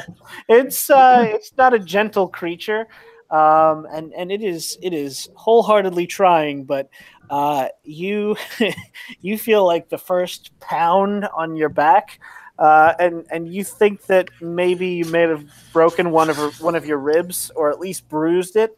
If you stay for too long, this is definitely going to start to hurt. So what do you do? I'm gonna vomit on it. Once that happens, it'll stop burping me. Yeah. Make me a saving throw using con, I guess. Force yourself to vomit. I mean, wouldn't the pain of a broken rib help? All right, take +1 forward. Take 1 forward to make yourself barf. All right, so 6 + 1 forward is 7, and 8 for my con. All right. So here's the thing. You can barf on it, but that will make the ogre mad. Why? That's Understandable. what it's trying to do. What happened? That's what it's attempting to do. Okay. No, ogre babies don't barf. Oh. Of course, you don't know that. Yeah, well, this is the strategy I'm going with. All right. So just as its second blow connects with your spine, oh god, that really hurts. You just go with the feeling and lose that last big meal that you had all over down the ogre's back, and it like, oh no, frost ogres expectorate ice cubes. It looks over at the disgusting mess that you've just thrown up onto its shoulder, and it like Curried goat. delicious. So there are like some peppers and some half digested chunks of things, and it looks at you, and you can see that you've just broken this thing's heart. And it just says, "You're not ogre, baby." And then you see one of its not human mom. you see it like bare its teeth, and it is gonna like reach up and attempt to tear one of your arms out. Can I use this moment to backstab it? Yes, you can. All right. That would be I'm taking the +1 forward. It's a normal. Oh, I'm going to roll plus dex instead of plus strength because that's a backstab dealy mabob. All right, let's see. 11. 11. Nice. So I choose 2 from the list below. I'm going to choose you deal your damage twice, and you create an advantage. +1 forward to you or the next ally who acts upon it. Okay. All right, so let me roll my damage here. So I roll 1d6 and just double it? Yes. 4! Total? Yes. Oh. Or do I roll 2d6? I think when you do your damage twice, we'll just say you double it. That's easy enough. 4. All right. So it.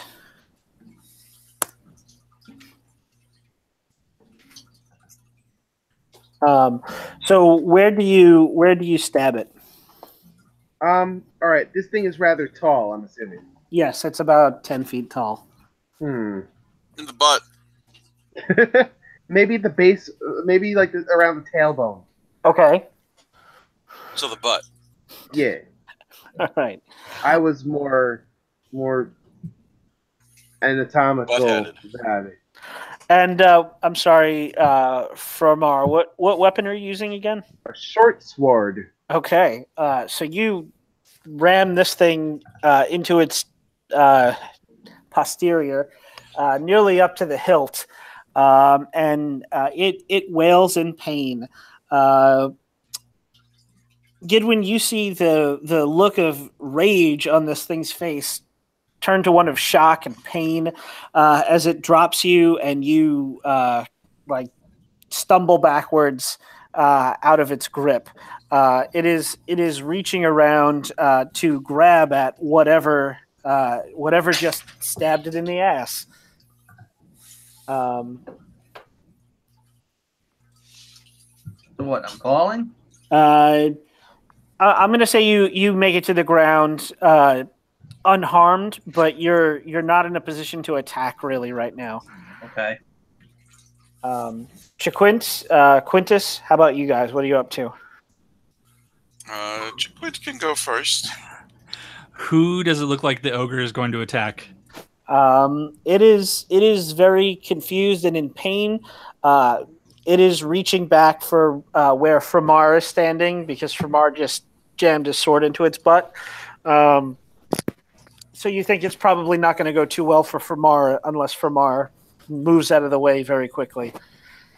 I would like to use Mordriar's shimmering sign to grant my ally strength and basically increases armor. Okay. That's good because my armor is only 1. And I rolled snake eyes, so that's not happening. Bad. Oof. All right. So what does Mordriar's shimmering sign look like when you Cast it properly. Yeah, similar to the what I do with the helpful blob is I take my arcane symbol and now I kind of carve in the air, but it's almost like a fire symbol being carved into the air. Okay. Yeah, and I just carve this weird symbol depending on what I want it to do. So you carve the fire rune of armor in the air and toss it in the direction of Framar, but instead it hits the ogre, and the ogre erupts into flame, protective flame. So it now has 4 armor. So I get to basically choose one from the list below. I suffer -1 ongoing until the next time I cast any spell. I'll choose that one. Okay. And then I will roll on the arcane accident table. Oh. 1d12. Do I have a d12 right here? Yeah, there we go. A 9. The spell backfires, affecting the opposite of the intended target. So perfect. There we go. That's exactly what you described. It's like Ryan's a future man. It's true. I'm prescient. I'm gonna go walk towards the door. Okay. You handily avoid all of the traps. Depression plates. You walk up to the door. It is a heavy iron door, as I described. There is an elaborate lock on the outside. It can either be magicked, picked, or forced, depending on the strengths of the contestant. Can I try to pick the lock? Certainly. Okay. Dex. Yeah. That is a 6. Nice. So you mark XP. Yay. Let's see. I'm gonna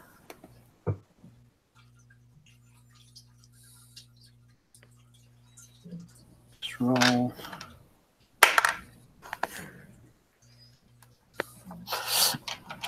All my stats are shit.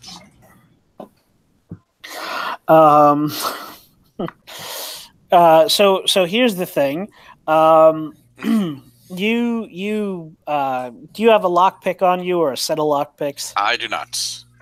That is not a thieves' equipment. Okay.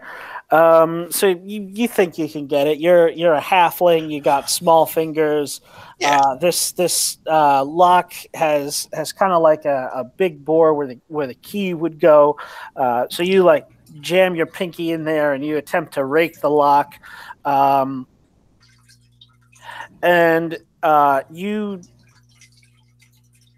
feel like a switch or something depress on the interior of the lock. I'm sorry that switch feels so sad. And then there's, remember that concussion feeling that I described before, as there are just like miniature explosions as the what Didwin called the ogres teleported in. Well, there are 4 of them. And you look up and see them all holding those wand things that Framar doused you with before on you, and they are gibbering at you. So what do you do? Well, it's a good thing my specialty is in negotiation. I turn around and Quintus holds up his hands. He says, "Look. I apologize if I was intruding on your space here. It was not my intention.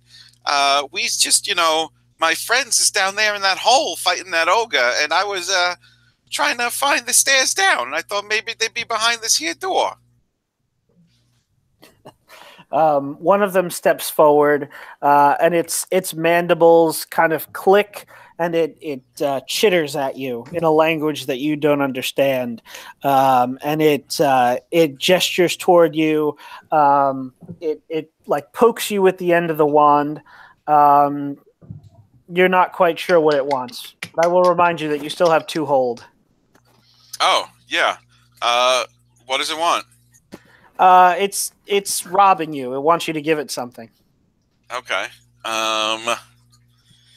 Can I persuade it or negotiate for a trade? I'm going. So I'll take. I'll give you all my silver if you could open this here door for me. Okay. I'll let you get away with that. So go ahead and roll plus your charisma. Okay. That is a 10. Okay. So it holds out its 3-fingered hand and kind of waggles its fingers at you. All right. I give it my 18 silver. That's all I had. All right. It eats all of it. Okay. That's that could have paid for you to live for probably like a month. Well, I mean, it's gonna get eaten away one way or the other. And then it too walks over to the lock and jams its finger inside, and the lock pops up. It pops open, and the door opens. And then there are those concussive blasts happen again, and you are alone on the rooftop. Okay. Meanwhile, back in the ogre mama fight, It was an ogre fight. Guys, I may have made it stronger. I'm sorry. I don't know why I'm still whispering. Why am I still whispering? I immediately regret this decision. The flaming ogre now notices you, Quint, because you just threw a flaming rune at it. It was a nice rune. It's a nice rune. It is screaming something. You think you hear the word smash in there, and it reaches over and picks up an enormous club that is like almost the size of you. Can I attempt to negotiate? I'll make the fire go away if you be nice. All right, you can try. Now he could get a +1 forward to that because of my backstab if you want. Okay. Okay, yeah, I rolled a 10, so 11, 14.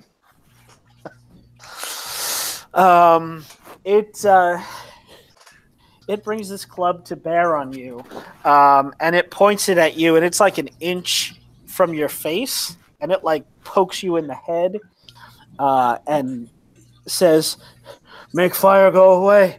Make fire go away now!"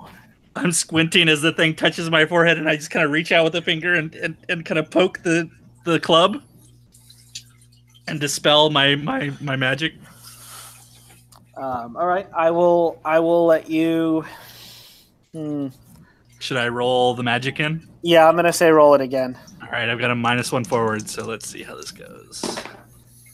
Let's see, so 6, so that'll be 5 plus 3, so 8.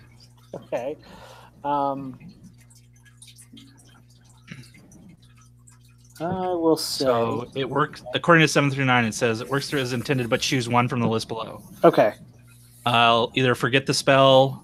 I'll draw unwanted attention to myself from this world or another, or I'll suffer -1 ongoing. So I'll take the -1 ongoing. Okay. So you're at a -2 now.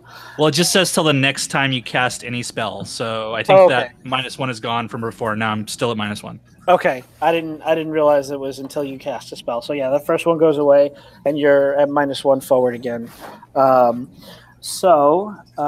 wait, -1 ongoing to your magic rolls or to everything? I think it's a -1 ongoing to everything until I cast a spell the next time. Gotcha. Okay. Because otherwise it would say forward, right? Instead of ongoing. It would.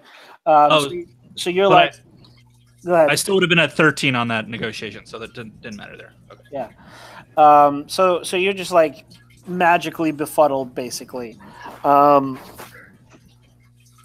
So you unweave this fire rune that you cast on this thing, and it gets absorbed into your physical pattern, as it were, and you get like a splitting headache because absorbing magic is kind of taxing.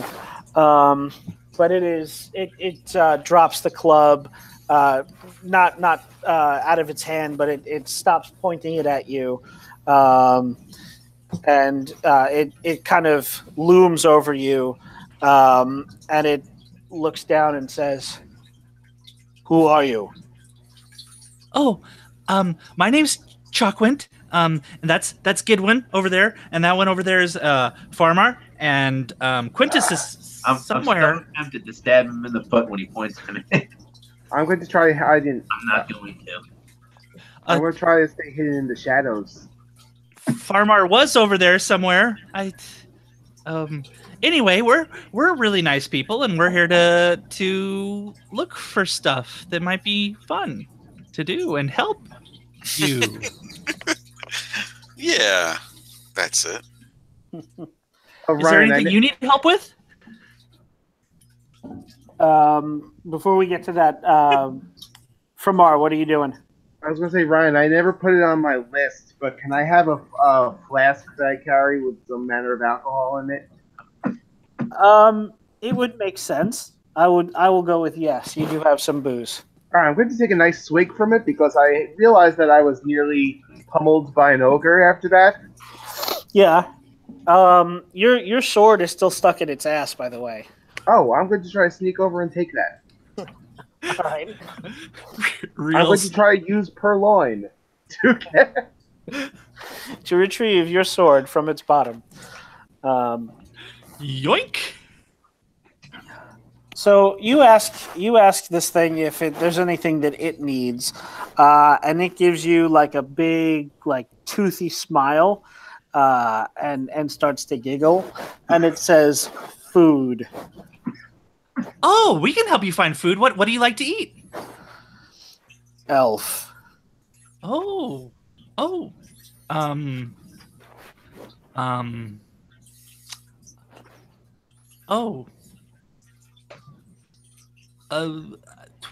Well, I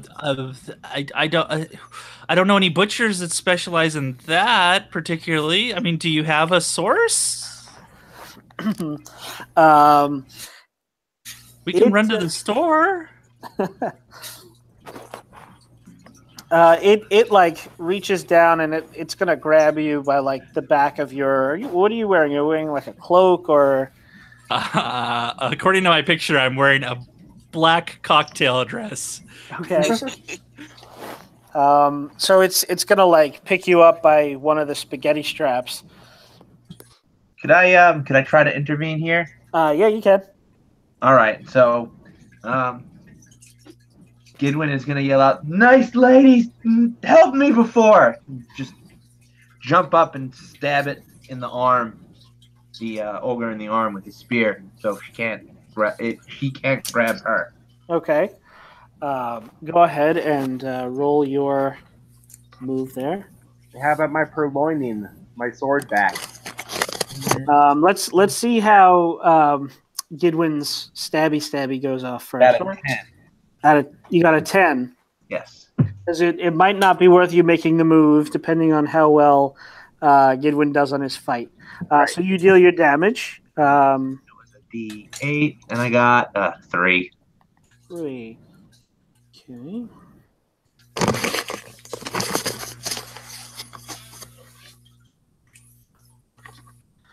All right. So you're stabbing it with your new staff of the tooth. Yeah. Okay.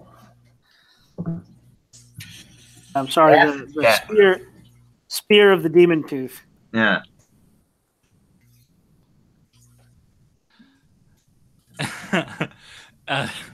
As the spear sinks in and like blood spurts across Chalkwin's face, she goes, "Oh, this is like a Quentin Tarantino play." This ogre is now like back in rage mode. The tooth pops out of its arm. You have it, and it is now facing you down, Gidwin. So Framar, you're about to sneaky and withdraw the sword from the butt of this thing. But what in the butt? A sword. So you can go ahead and make your purloin move. All right, 1 second. Also, Eric's favorite place for a sword. Yeah. Mm-hmm. Oh, that's a 5. Okay. I'll take an experience.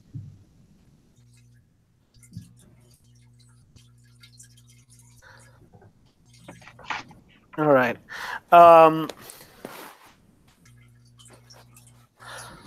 So I will say this. You reach for your sword for the haft of your sword, and it like lunges for Gidwin just as you're about to grab it. However, you catch sight of a pouch of silver coins. You hear it jangle on this thing's belt. Uh-huh. It is very hefty. As a thief, you can tell this is probably at least 50 silver in there. Oh. Could keep your ex-wife satisfied for months and off your back. If there's anyone who knows about satisfying my ex-wife, that's me. Yeah, That's not what the divorce papers said. that's one way to interpret why she divorced you. So yeah, you can go for that, and I mean, Gidwin's probably going to kill this thing anyway. Yeah, he's got this, and I'll just get the sword out after. Gidwin and Chaquint, one of them is going to kill it. Totally. All right, so I am going to cut back over since we've done a round of actions with you guys to Quintus and Bestulman. Okay.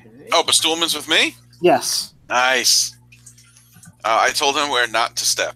All right. Give me 1 second because I need to roll up some stuff. You paid off the ogres with the Stillman instead of your silver. No, because then who's going to carry our stuff? Good point.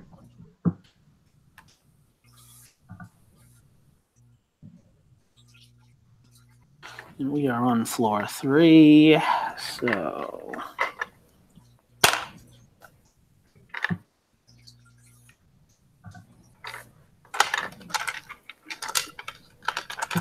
Sorry. That's the way dungeons work in this thing. All right. So, Quintus, you and Bestulman walk through the doorway, and you find yourself in sort of an antechamber. Beyond it, you can see a corridor, and it's relatively dark. And there's still a little bit of the moss that's kind of seeped down here over the years, or maybe it's just set dressing. You're not really sure how that works. Mm-hmm. But you catch sight of something as you. I'll amend that. As you're walking toward the corridor, you feel like an electric humming that makes the hairs on your neck stand up, and as you pass by something, and your thief's instinct tells you that there's something hidden here. Ooh, I want to find it. All right, you do have 1 hold. I do. What's hidden here? It is. It looks like looking back at the room, the antechamber. There are a couple of recesses and alcoves with weird statuary in them, and where one of them should be, there is a bricked up wall. And as you walk toward it, the humming gets stronger, and you can tell that there's some kind of a force barrier. Is the wall solid, or is it old crumbling brick? You can see that it's probably not that sturdy or hefty, but there is this weird magical force barrier protecting it. So I can't touch the brick directly, or is it making the brick stronger? It's strengthening the brick. Gotcha. Hey, Bestulman, you want to give this a whack with your stick? I don't know why I came here. This is too much. This is just too much. I hate you. I hate you so much. But he's coming up to. Hey, just take it out on the wall here. All right. I love Bestulman. So you get to make. There is a move for that. Yeah. Follower moves. Not recruiting him. You're ordering a follower. Yeah. When you order a follower to do something dangerous, degrading, or contrary to their instinct, is it any of those? It is dangerous, and his instinct is to slack off. So asking him to do pretty much anything except carry stuff is contrary to his instinct. So yes. All right. So the roll plus loyalty, and his loyalty is 1. Mm-hmm. Yeah. Okay. That's a 10. That's a 10. Okay. So on a 10 plus, they do it now. Okay. So you can just see the despair and fury build up in Bestulman's eyes as he draws the big stick. I take one more step back.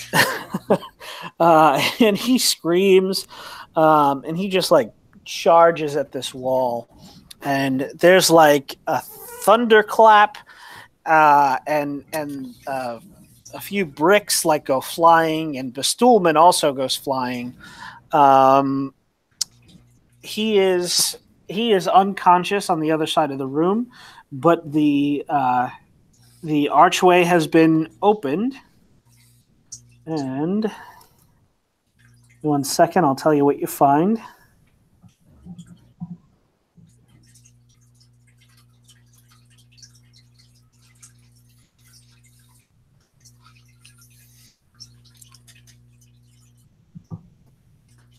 There's that table.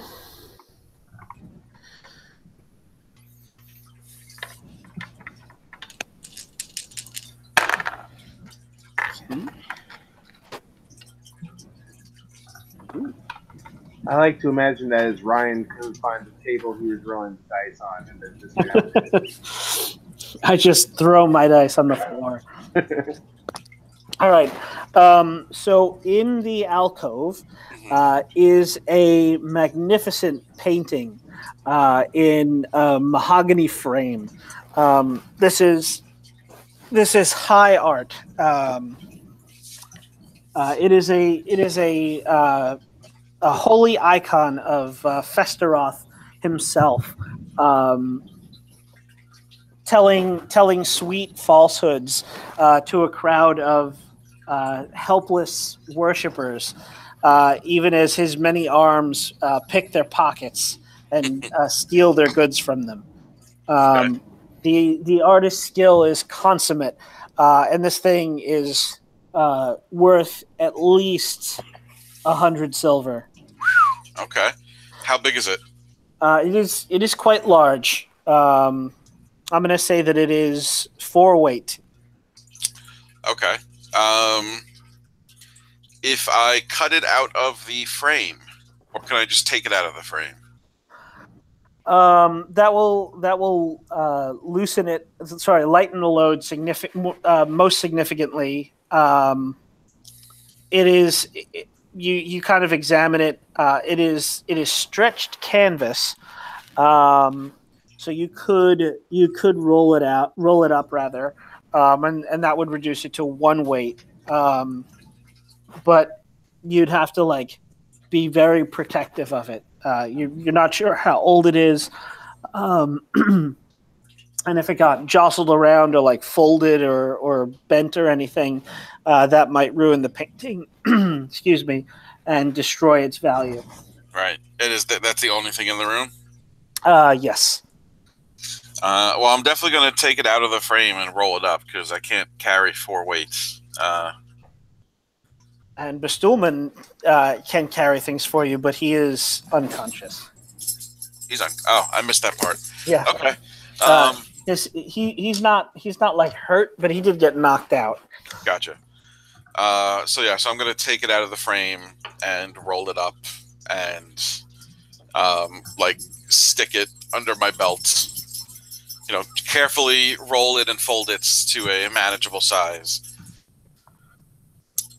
And then tuck it away, and then go wake up Bestulman. Hey, buddy, wake up! So Gidwin, this frost ogre is turning its attention to you, and it is going to pound you like a nail with its massive club. So what do you do?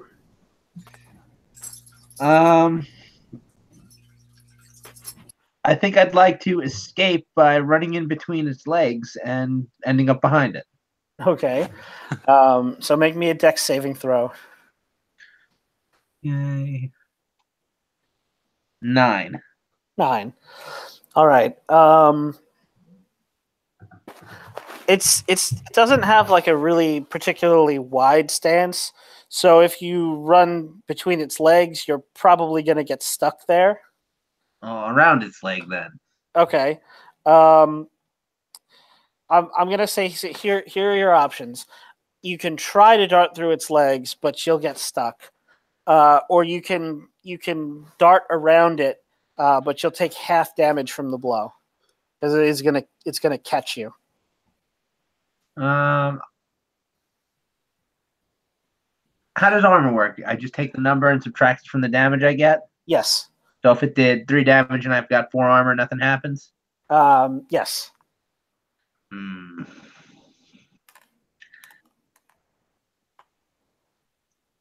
right, I'll do half damage. Okay. So let's see So how less this. than 4. It is 5. All right, so I get 1 damage then. All right. So this thing, like, Oh wait, I have a shield too. Hold on. Forget how it works. Or did I add that? Scale mail 3 shield. Oh no, okay, yeah, that's including the shield. all right. So you like dart around it, and you see it swinging at you, and you kind of lift your shield and jump out of the way, but it still catches you with its club, and basically like spikes you into the ground like a tennis ball, and it, because of your armor and your shield, it didn't hurt as much as it probably should have, but you do take 1 damage. You land real hard on your tailbone.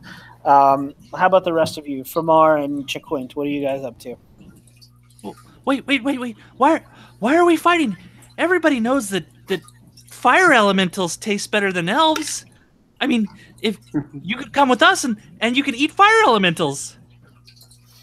All right, make me that negotiate move. All right. 3 and 3 minus 1 forward, so 5 plus, so 8 total. 8. Okay. Let me see. Actually, you don't really want something from them that they don't want to give you. I'm going to change that and say that it's a saving throw with charisma. Okay.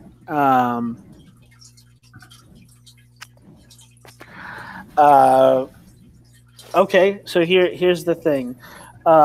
It immediately turns its attention back to you, Chiquint, and it in a second, you are in this thing's like massive hands. It is holding you up again, much like a baby, and it looks at you and says, "You know where fire elementals make their camp? Tell me." We'll find them with you. We'll help you find them and defeat them. Yes. We defeat them, and then we live in the frost caves forever. I mean, yeah, if that's your thing. I just want a book. You use magical fire armor and weird blob thing and help. Sure. I'd love to help. So this thing tosses you over its shoulder in like a fireman's carry, and it is leaving. So what do the other two of you do? How was my Well, I was originally going to get the sword back, but then I saw the bag of silver. Right. So I'll say while this is going on, you have a choice to make. It is distracted. You could go for your sword, but that is a lot of silver. There's a lot of silver. Could I be coming back around now? Sure. But after Framar makes his move. Okay. Going for the silver. I'll get the sword eventually. She's probably going to want it out of her soon anyway. Okay. So go ahead and make me that purloin move. Uh-oh. I succeeded, but it was a 9, which means they immediately realize it's gone.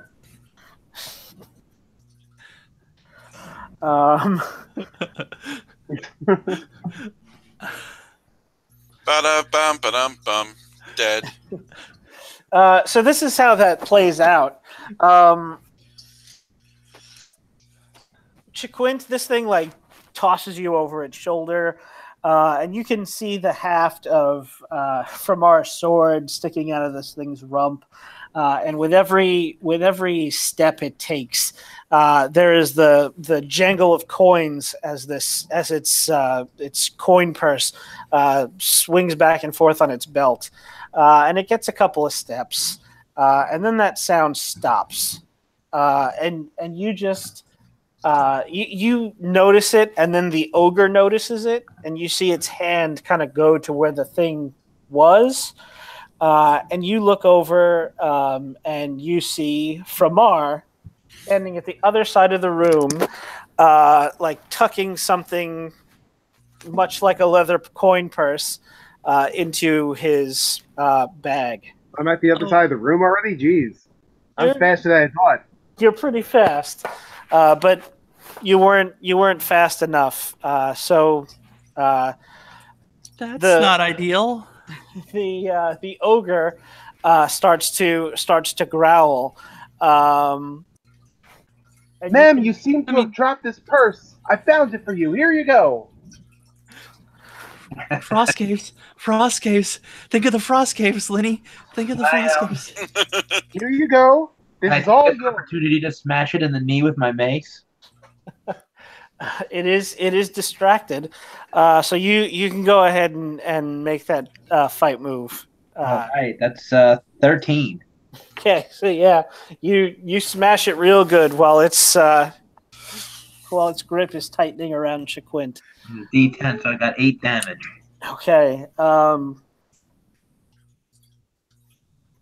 So you smash it in the knee, and it stumbles backwards, screaming. Shaquint, it drops you, and it tries to put its weight on its crushed knee, and it can't take it, so it stumbles backwards onto the sword, and the sword is driven up into its guts, and then it falls down dead with a very large rumble. Did I say yours? I meant mine. A beat after it falls down dead, Quintus leaps down from the hole and with his sword and lands on it and stabs it. I rush over to the dying frost ogre and start patting its head and say, "It's okay. Think of you're in the frost caves now. You're in the frost caves now." Anyone want to help me roll her over? I need my sword back.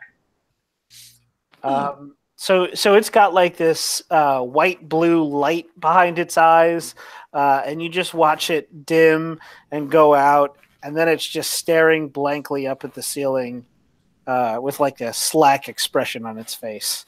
All right. In all fairness, it did try to attack us. So what are these things called again? Is the story we're going with. These are ogres. No. I killed an ogre on the stairs. Ryan, were there any other things upstairs outside of this hole, or was it just the door and then this hole? It was just the door, and then the doorway. I'm guessing you went back out onto the roof and then jumped in. Yeah. The door leads deeper into the arena, into the temple. Oh, okay. So are there stairs that would lead to this room? I'll say that you walk down the corridor and you find the room. Oh, okay. So I do that. So I come in from a different door. Okay. You see the ogre fall backwards, and instead of jumping down from the ceiling dramatically, you lunge forward and stab it in the heart. Don't worry, guys. I got it. That's really not necessary, Quintus. You can never be too careful. I'd like to try to get my sword out of it if possible. Okay. I turn around and go to talk to Gidwin. Gidwin, the thing up top, those are bug ogres. This is a frost ogre. Oh, like a blue bird and a red bird. Yeah. This bird's a blue ogre. Yep.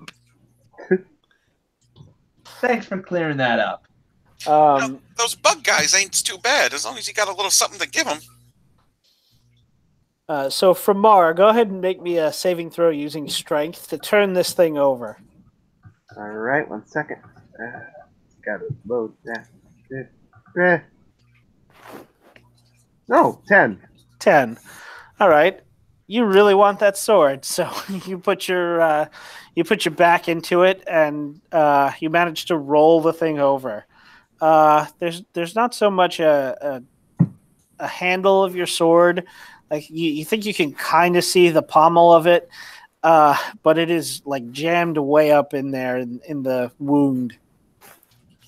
All right, I'd like to try to get it out of there. Okay, Even though it's gross. make me one more saving throw using strength. 7. 7. Jacquint is just like looking at Gidwin, and behind her there's these like horrible sounds of like the sword being pulled out of flesh, and she's like cringing every time she hears it. I will give you a choice. You can get it out of there, but it's gonna require you to go digging around in a frost ogre's blood, and as you would guess, the frost ogre's blood, even though it's dead, is still freezing. So you will burn some con, but you'll get the sword, or you could let it go. Well, I need a weapon. All right. That sword was important to me. It killed an ogre once. Wait, is the frost ogre blood freezing, or is it anti-freeze? In which case, Farmar might try to drink it. I mean, either way, still not something you want to go dunking your hands into. Oh, shoot. But if I lose any constitution, I go down in hit points. Because I'm at 13. Well, Yeah, I need a sword. I need a weapon. All right, so I'm going to say a D3. So roll a D6, divide by 2, round up. All right. Round up? Yeah. 3. 3. You round up. So, I just put that down as a current. My max is still 13? Your max is still 13. Your current goes down to 10, and then your hit points drop by 1. Right. All right. So you, again, there are, it's horrific, Chaquint. Just you like put your fingers in your ears and start humming because. No, just no. But Framar, you come out with your sword. You can add a +2 modifier to it. Oh, A frost sword now. Yes, now it is a frost sword. It has been soaked in the blood of a frost ogre. yay! Oh man, that is this is I'm gonna regret saying this, but this is pretty cool. How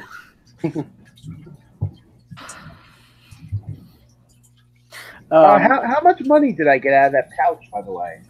Oh, pouch. I thought you said couch. Yeah, couch. How much money did I get out of that couch? I'm going to say it was 60 silver. Oh, everything was worth it. Because I rolled a 57, and I rounded up.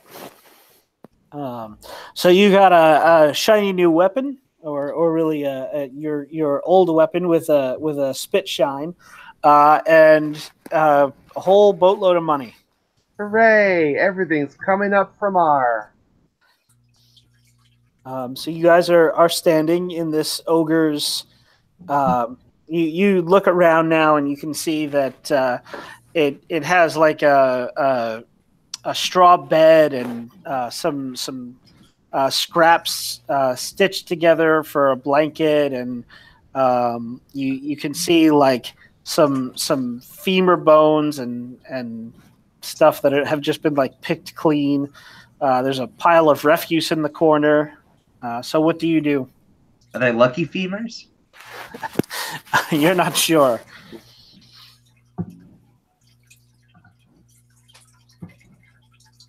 Well, where did you come from, Quintus? What's that way? Oh, it's just stairs back up to the roof. Oh, are there any other doors Just the one at the end of the room and led to the stairs, which came down here. The corridor does go on. I'll say you ducked into this room because you heard the commotion with the ogre. Oh. It's not like a dead end. Oh, yeah, there's some more tunnels up there, but I heard all you guys down here and thought maybe I'd come lend a hand. And it's a good thing I did.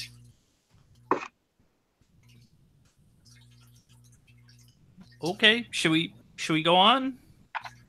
Not really. Should we bury her? What do ogres do? I don't know, but I know that halflings who are standing over a corpse tend to leave.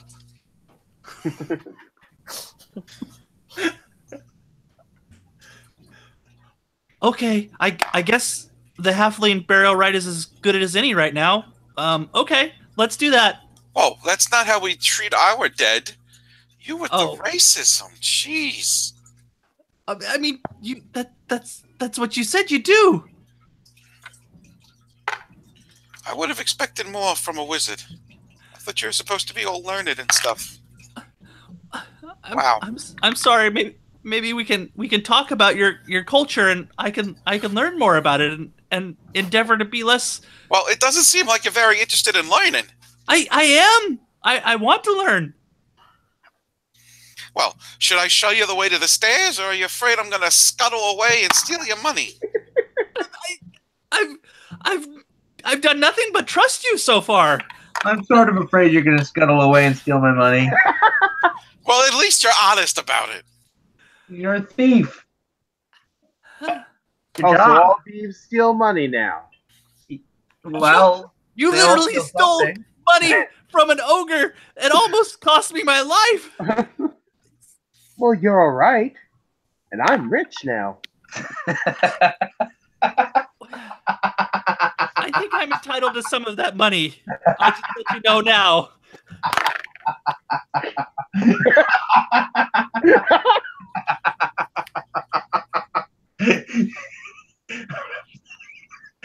You really like that. Well, Chris is dying. Are there any other doors or anything in this room, or just the one I came through? Just the one you came through. Oh, okay. You can continue down the hall. It's now. I'm sorry. Yeah, I'll lead the way back down the hall to where I came from. All right. Is Bastulman back? Is he okay? Yeah, he's sort of standing there like grumbling, with the rolled up painting under his arm. Oh no, I've got the rolled up painting. You've got it. Okay. I tucked it into my clothes somewhere. All right, I'm gonna say that is one weight. Okay, I'm at my limit. I'm going to walk over to Chaquint and say, you know what? You're probably right about that. I'm going to reach into my bag and give 5 silver to her. Oh, that's so nice of you. Thank you. No problem. It's there's only a little bit more left in here, so we're good. We're good. Okay, I believe you. Actually, would the painting be safe with Bastulman? As you know that he's your Sherpa. He's supposed to be there to carry your stuff. I'll hold on to it for now, and if I find something shinier, I'll give it to him and pick that up. All right. I walk up to Bastulman and I say, Stooley, are you okay?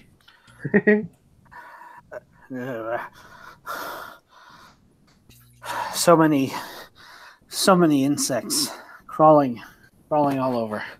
I know, but we just got some more silver. Would you like some of it? Yes. Here, have 4 of these that I just got. Keep the insects away. Whoa. Oh, yeah, That'll the make bug. mine an even 20, and that's good.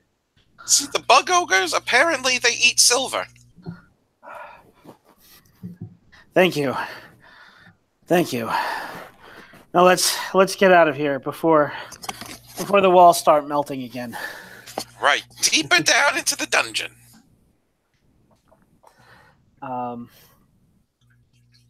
Okay. So the corridor leads you to a large, empty chamber. It is. was that? Did someone just stick a fork in an outlet? I don't know. Oh, I put my hand over my mic to yawn. I might have brushed it. Well, yeah. There was like a hum first and then that. Chris, That you would was Alex definitely know. yawning. You would definitely know if Alex stuck a fork in an outlet. Alex yawning sounds like a like transformer arcing. It's true. It did. Yeah. Whenever I yawn, I It's shoot fine. electricity out of my mouth. Oh, that might have been it. Yeah. You never noticed that? No. Oh. I'm usually too busy ducking from the bolt of lightning.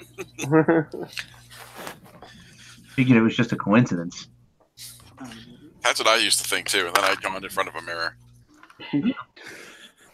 So you guys come to a pretty open room. You walk in. There's like it's like a courtyard almost, with a little arcaded archway like running the length of it. The ceiling outside of the archways, outside of the arcade, or I should say under the arcade, is lower and it's kind of dark. But there's an iris in the dome that seems to cover this room, and you can see sunlight spilling into it.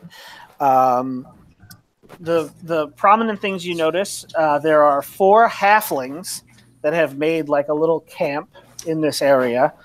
They are all asleep. And there are runes or pictograms or glyphs carved into the opposite wall. And there are 2 more exits. I whisper to Jaquint, is this going to be a problem for you? I don't know. Apparently, halflings think I'm racist, so maybe. Do these halflings smell musty? Are you getting close enough to the halflings to smell them? I don't know. How bad do they smell? You're not getting a whiff of the halfling musk that Quintus is so proud of. Look, we're a subterranean people. We have a natural earthy aroma. You don't know that I was smelling them. I'm just Subterranean. explaining. I thought you just lived in hills, but then lived outside most of the time. Oh, I'm sorry. Was that racist? Oh. Wait, what do you think living in a hill is considered? But I mean, Hill when I think of subterranean, I think of like drow, and they live in like caves and never come out. Wow, so even our style of living isn't good enough for you. No, it's just not what I would think of as subterranean. Maybe you need to broaden your mind. It's like a house. It's just built into a hill. Which is in the ground. It's under. There's ground above it, which means it's subterranean. Oh, okay. I'd like to perceive what those runes are for while I'm being a racist. So go ahead and make that wisdom check. I rolled snake eyes. Nice. With a -1 forward, or -1 ongoing, so that's a 1. I would just like to let any So listeners 4? know that I know Steve is not racist against halflings in real life. No, fuck halflings. No, Chuck Oh. Quint is not racist against halflings. I fucking hate halflings. Oh, wow. Goddamn furry feet. Some of my best friends are halflings. No, I'm One of kidding. them. I love your halfling listeners. All right. So you're trying to perceive what those pictograms do, and you think Well, those are just welcome signs. right. They might be instructions for this section of the arena. You're not sure. From your recollections of talking to Gidwin's mom, they changed this room up a lot. Sometimes it's trapped. Sometimes it's a puzzle. You're not quite sure what it is right now. But your bickering has awakened one of the halflings, and they are now all getting to their feet and drawing weapons. Oh, hello, friends. There's no need for that. One of them steps forward and says, "Who's there?" My name is Quintus. Quintus, eh? Yeah. What clan are you with? I'm with. I give him my clan. I have to think of a clan name. Sorry, I didn't need to put you on the spot there. Yeah. Well. Clan Stoutleg. Stoutleg. Yeah.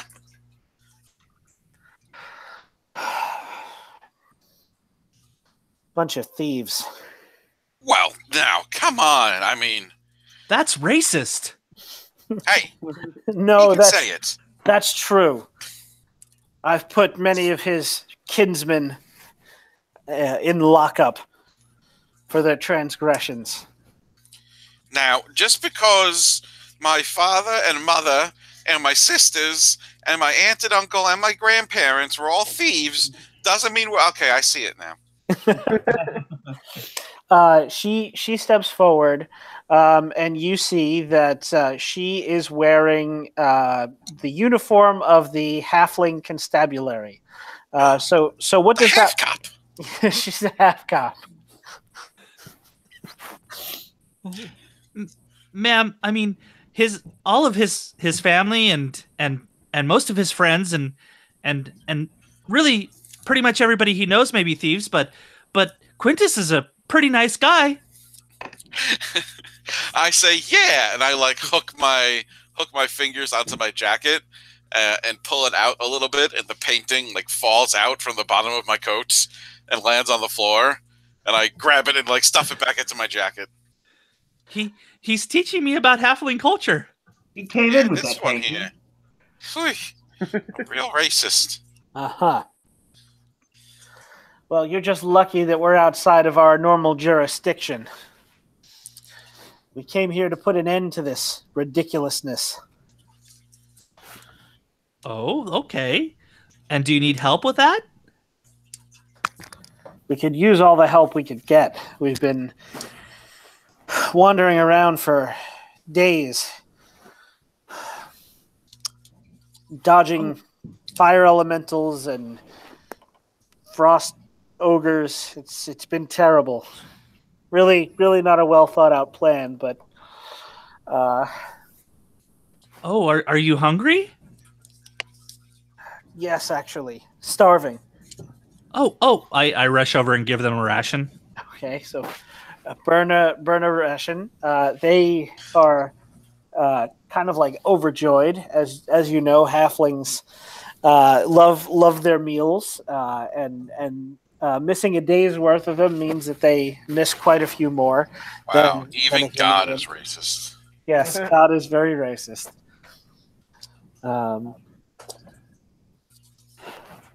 So they like fall to it and start eating. The lead halfling looks up, and Steve, do you still have the name list out? Yes. Can you roll me a halfling female name? Yep. Let me find my percentiles.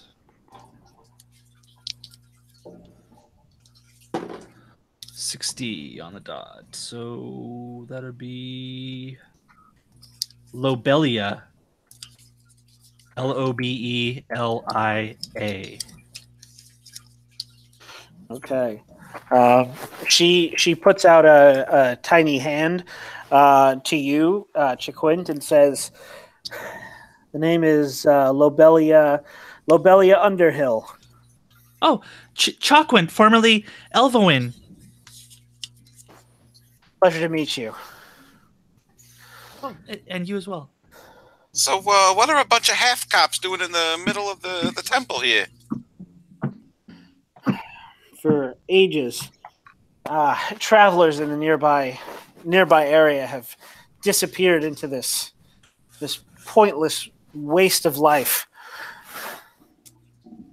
And we mean to put an end to it. Well, I mean, we're kind of in the middle of a thing here. Then they've rooked you into it too. Well, I mean, we can put an end to it while we're doing it, right? I mean, our goals aren't mutually exclusive. I suppose that's true. They did technically invite you in to pillage their treasure. And I really believe I can do it.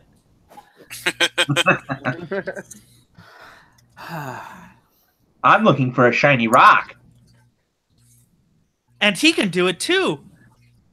Yes, my friend, I'm sure you are. We can all do it. We're not under their enchantment. We snuck in. Enchantment. Yeah, it's a. You know what? Don't worry about it. You can do it. You can do it. You can help us out. Yeah. And you can win the riches you were promised. One of the other halflings like snorts. Was there something funny? No, not at all.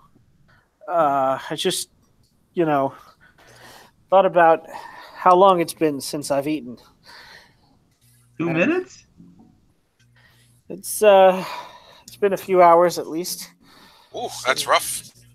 But you just ate that ration. Well, before that I meant.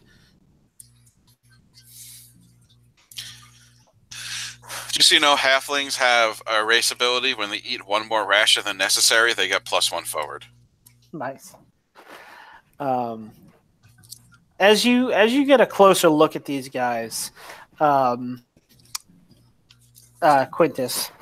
well, the four halflings, I mean the half cops. Yeah. You can see that they're, like I said, they're dressed as half cops, but something's weird about the uniform.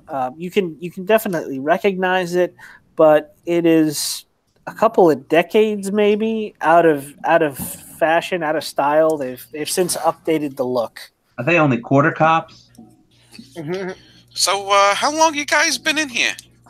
Like I said, probably a few days. And when did you leave? And from where? He gives you the name of a halfling steading, not too far away from here. Okay. Give me a second and I will look one up.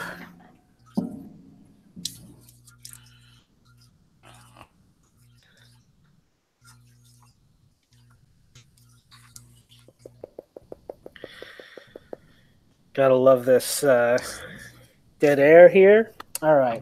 That's his favorite. I got the village chart from Funnel World. 45. We're from Goosehow. Ah, Goosehow. Okay.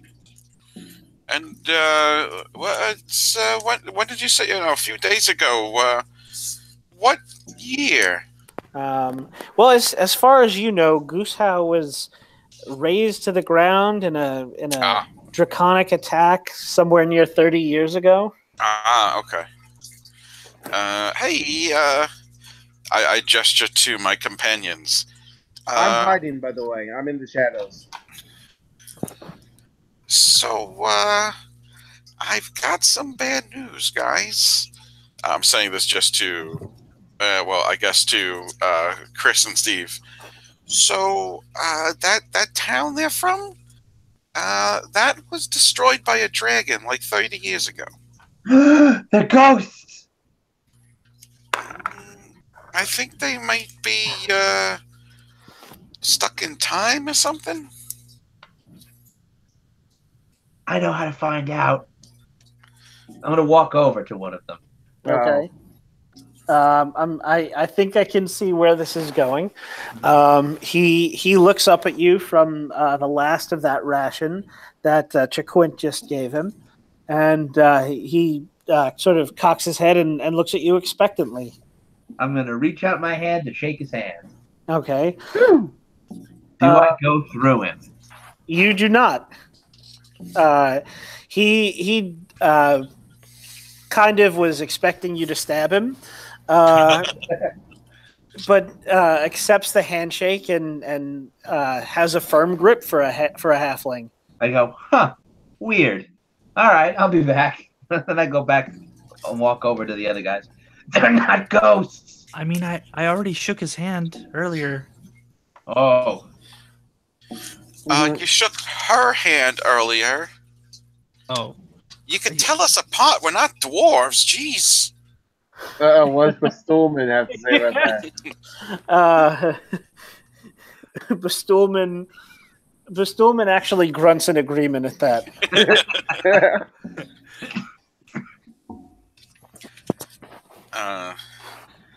Yeah, halflings all look alike. All look different. So, should we break the news to them or just keep it under our hats? They're not ghosts, so they don't know. We should probably tell them. I don't know how well they take it. I have an idea. I'll go check. I'm gonna go walk back over to them. No. Oh boy. Okay. So the halfling that you went up to before looks up again and says, "Can I help you?" I have a weird question. Okay. My friend,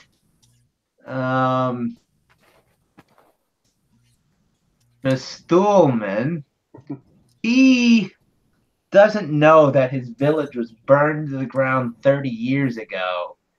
And I was wondering if you think I should tell him or not. Oh, that is a very, very. That was more nuanced than I was expecting. That is a very odd and specific scenario there, friend. I'm not sure how well someone would handle just being told that their entire village has been destroyed, everyone they know and love dead, or perhaps now destitute. Might be better to break it to him gently. If someone were to break that news gently to you, how would you like them to do it? Well, I suppose that as long as the person used a modicum of tact and good graces and was prepared for possibly an emotional outburst, I suppose it. Your dad is destroyed. Everyone you know is dead. Your heritage has been burnt to cinders. I'm gonna turn around. Say that. I'm gonna turn around and yell back to the group. They said it's okay to tell them as long as we use some tact.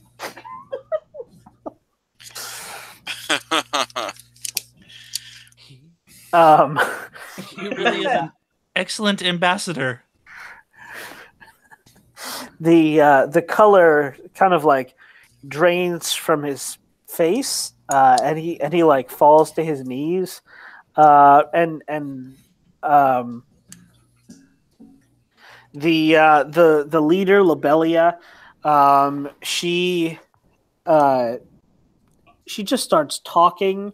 And it sounds like confused and desperate, and it's just a string of like, no, that's impossible. It can't have been that long. The village can't have been destroyed. That's a lie. That's a trick. This place is trying to trick us. And then they all just start like rambling at each other, and the facade of sanity breaks completely. And you can tell that they are all very deeply affected by whatever is going on here. So would this be a good or bad time to try to see if I find any like chests of their treasures? Probably not a bad time. I mean, they are distracted, looking down the endless rabbit hole of their own experience and not finding anything that makes much sense. So go for it. Well, I roll. I'm searching. Give me a luck check to see if they have anything. Oh, I'm good at that. Oh, one second. I gotta set it up on this thing. Oh, 8. I wanted more. Okay. So let's see. All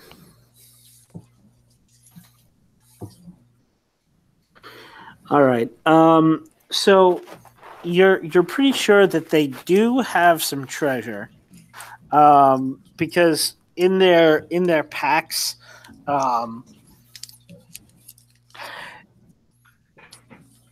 you can see like you're not quite sure what's in it, but one of them like tries to pick up the pack and then look inside it to like pull out something, a map or provision or a pair of glasses or something. Looks inside it. There's like Pulp Fiction-y glow from within, and then he puts down the bag with a heavy like thunk, and falls to his knees weeping. So the makers of the game have planted treasure on these people, but they are obviously like trapped within it and have been for decades and are, now deeply insane. So what do you do with that? So, guys, I'm afraid I have some bad news about your village. Just cut it out. I think they got it. I'd like to tell them. Can I cast Mordrar's Shimmering Shine to bolster these halflings' resolve? Sure. All right. With my 5 and a 6, so 11, but I have a -1, so 10, then +3, so 13. Nice. All right, so you can spend your power points as you see fit too. All right, so I have 6, and I will. How big of an area are they in? Are they in a small area or a large area? They're in a small area. So I'll do small area. And we'll do touch. I'll just go around and touch each one. Okay. And can't do permanent, but I'll do duration 3. Nice. Minor, just to give them a little pick-me-up. All right. So I'm going to start the halfling sanity clock, and it has three ticks on it. And anytime something happens to disturb the halflings out of their, falsely bolstered semblance of coherence that you've cast on them, they will get closer and closer to the gulf of madness. So can I try to sneak something out of their bag? Sure. Whatever looks coolest. Now, bag. So we just came from the entrance. Maybe we could just take you there and you could leave. And we'll shut this place down. Lobelia stands up and she like wipes the tears from her eyes and she says, You don't understand. It's all part of the game. When we finish, they put us back behind the scenes, and we go away for a while, and then when a new contestant comes, if we're up in the rotation, they take us out and we wake up someplace, and we tell them that we're here to stop the carnage, and that some of them help us and some of them have killed us. Well, you're not going to kill us, are you? No. Only if you want. One of them walks up to you and just like looks left and looks right and nods at you, and just like throws his arms wide. I'll bash his head in with my mace. Wait.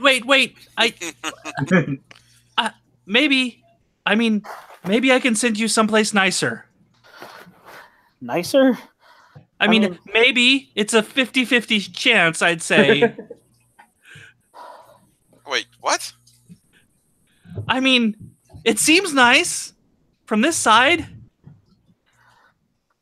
What does? I mean, 50-50 chance of it being nice or it being what? Horrible? Horrible? I don't know. Something else. So describe this place and what leads you to believe it might be nice. Well, it's always nice to me. Always nice to you, and how is it to everyone else? I mean, usually nice. I summon things from it. It's a blob, but it's a very helpful blob, and I think it would probably take you in. I mean, on the other hand, your options right now are to live in this perpetual hellscape of never-ending death. Still willing to bash your head in with the mace. I mean, those sound like pretty much your three options. One of them steps forward and says, "Yeah, you know what? I'll take the risk. 50-50, right? So yeah, all right." I mean, you could just hang out here and maybe we'll be able to shut this place down, but it doesn't seem like you like our odds.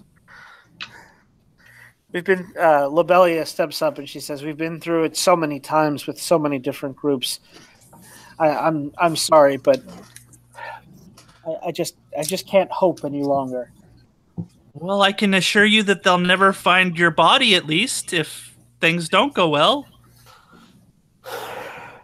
All right. The other one steps forward and says, "You've been tantalizing us long enough. Just go ahead and open the portal or whatever, and we'll see what this place looks like." Double fours, so 11. 11. Nice. All right. You take out your orb and you score the ground in a circle, and the smiley face of tentacles erupts. Wait, I'm gonna burn a spell components for an extra +1 power. Okay. Give a little bit more boost to this.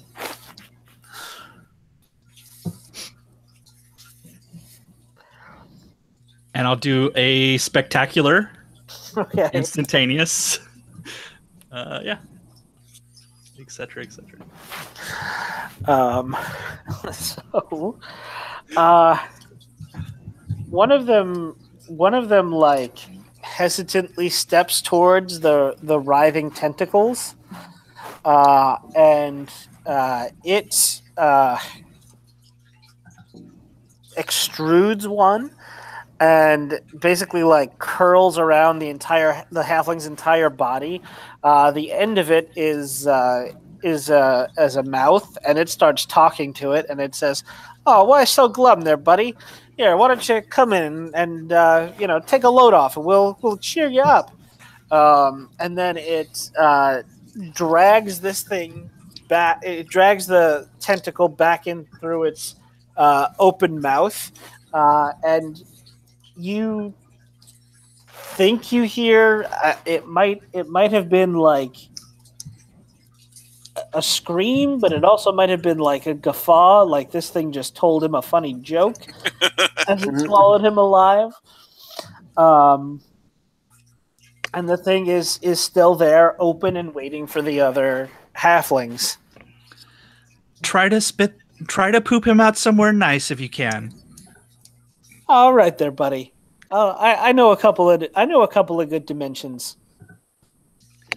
Yeah, Anybody maybe else? one where there aren't so many racist elves. That looks like fire, right?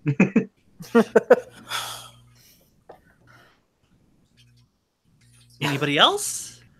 Actually, I guess I would have to make it a small area in order to affect more than one person. So small area and major. Okay. I think the rest of them are going to need some convincing. I mean, I'm not going to convince them to walk into the Shaga. I'll try it. I'll say, right. look, I mean, like I said, your options are to go into that nice tentacle thing there, or Don't. unending hell that never of being killed and then coming back and then being killed and coming back and being killed and coming back and. Well, All you right, get where that's going. I get it. I get it. I'm going. I was ready to have him bash my head in before, and honestly, the horrific slime monster seems to be pretty nice. So I'm gonna go for it. Here I Good go. luck. Lobelia, good luck. And he salutes her and then turns and walks up to the tentacle thing again. And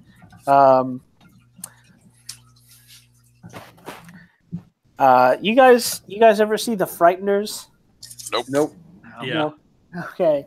Do you remember the end when the serial killer and his girlfriend go to hell and the thing just kind of like Comes the up out tunnel, of the ground, right? yeah, and they just get like penetrated bodily by all kinds of horrible tentacles.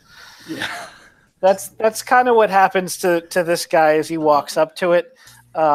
He like struggles for half a second, but then he stops and just like goes limp.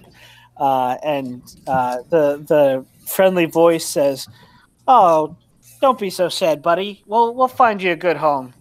Come on and hang out with me for a while." And then it drags him in as well.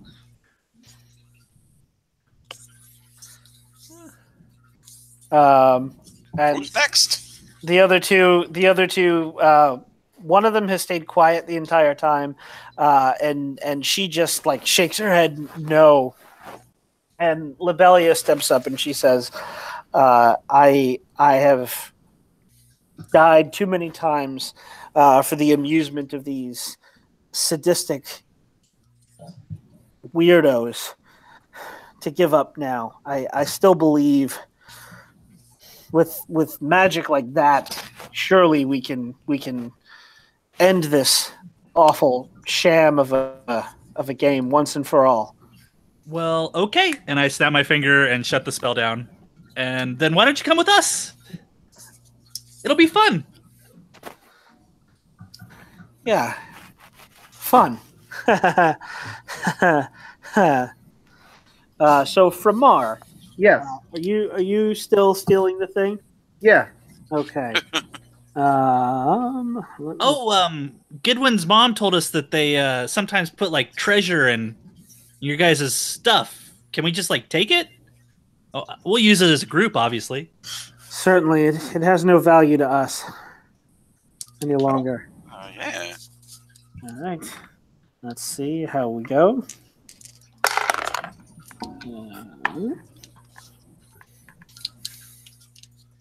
All right. So, Framar, you open the halfling's pack, and you see a solid silver decanter with jewels and stuff inlaid. It would fetch quite the hefty price on the market, but it is quite heavy. It is 2 weight. Oh, that's an issue. That'll encumber me. Well, we got a guy. You could give it to Bestulman. Sure. All right. So I suppose I will grab it and drag it out. I'm still trying not to be noticed. Okay. Did you? I'll say that they are way too busy dealing with the tentacle slime monsters. All right, so I'll sneak over to the Stoolman. Hey, buddy, could I ask you a little favor? No. Well, I'm going to anyway. Would you mind holding this here rope for me? I'm going to take out my 20-foot rope that I've been carrying around. Okay. He holds open his bag and says, "Fuck yourself." Oh, I might later. I'm going to sneak sneak that silver decanter into my bag. Okay. I'm not letting him pull the expensive thing. It's mine. You have a rope?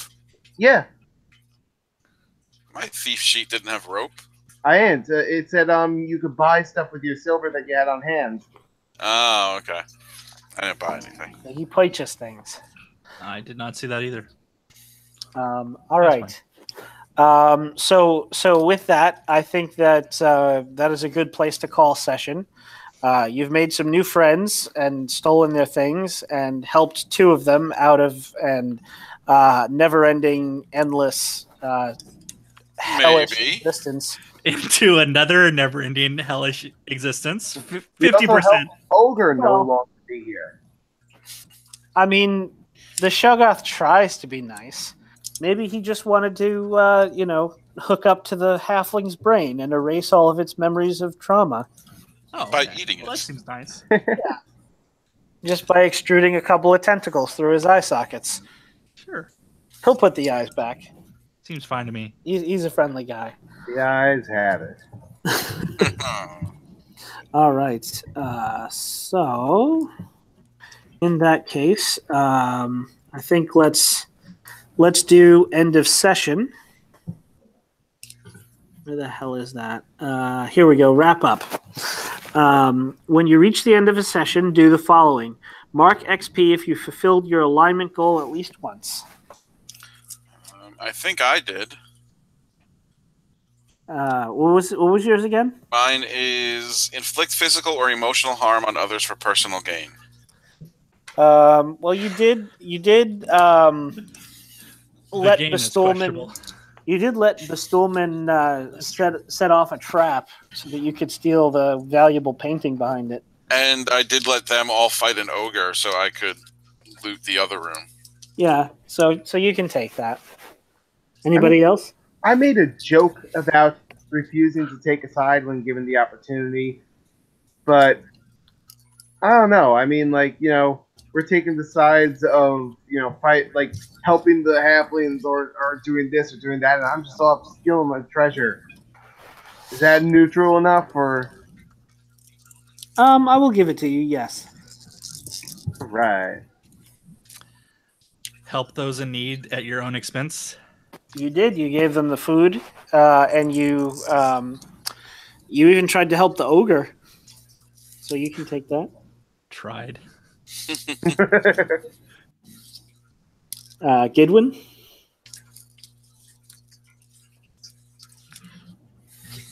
Did we lose Chris again? I don't know. Maybe. Oh, he said BRB. Oh, okay. So we'll get back to Chris. All right. Mark XP if you fulfilled at least one trait in a memorable way. Well, I mean, I've been pretty curious, going and searching everything to steal, and I've also taken some drinks. But I think the stealing thing would be more. Yeah, I'll give it to you. I mean, I've been pretty petulant, I think. I would say so. I'd say that is memorable. Have I been selfless enough? Yes, you have. You can take that. All right. If you're a fighter, mark XP if you defeated a worthy foe. So Chris definitely gets an XP for that. If you're a thief, mark XP if you deceived or stole from anyone. There we go. I think you both can mark that. All right. If you're a magic user, mark 1 XP if you discovered something magical. Not really. Not really yet. Yeah.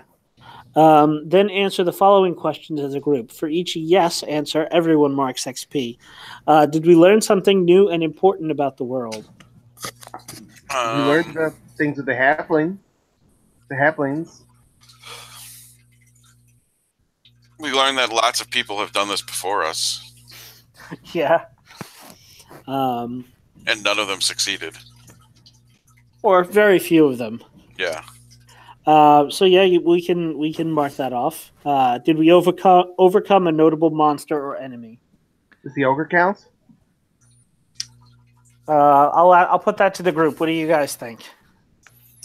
I mean, if this place is full of them, I don't think that would count. Notable.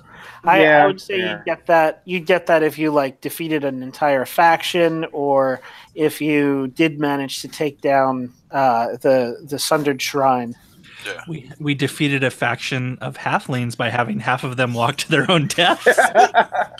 Or not. Or not. Man, you have to not be so happy about killing halflings.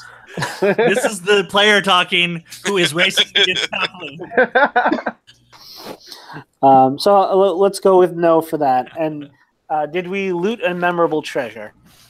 I got the scepter, the New cancer. I got that crazy painting. You did? All right, so I'll give you guys that one. And then I do love doing XP point nominations. So I will give you each a point to give away. I want to give mine to Steve for being such a good sport while also being racist against halflings. That's a coincidence, because I was going to give mine to Steve, too. I liked his character being all selfless and everything. Oh, now I'm confused. I will give mine to Alex because I was racist against his character. I'm going to give mine to Eric for, and now I'm rich. Nice. Oh, we got to get Chris filled in on the experience we just got. All right.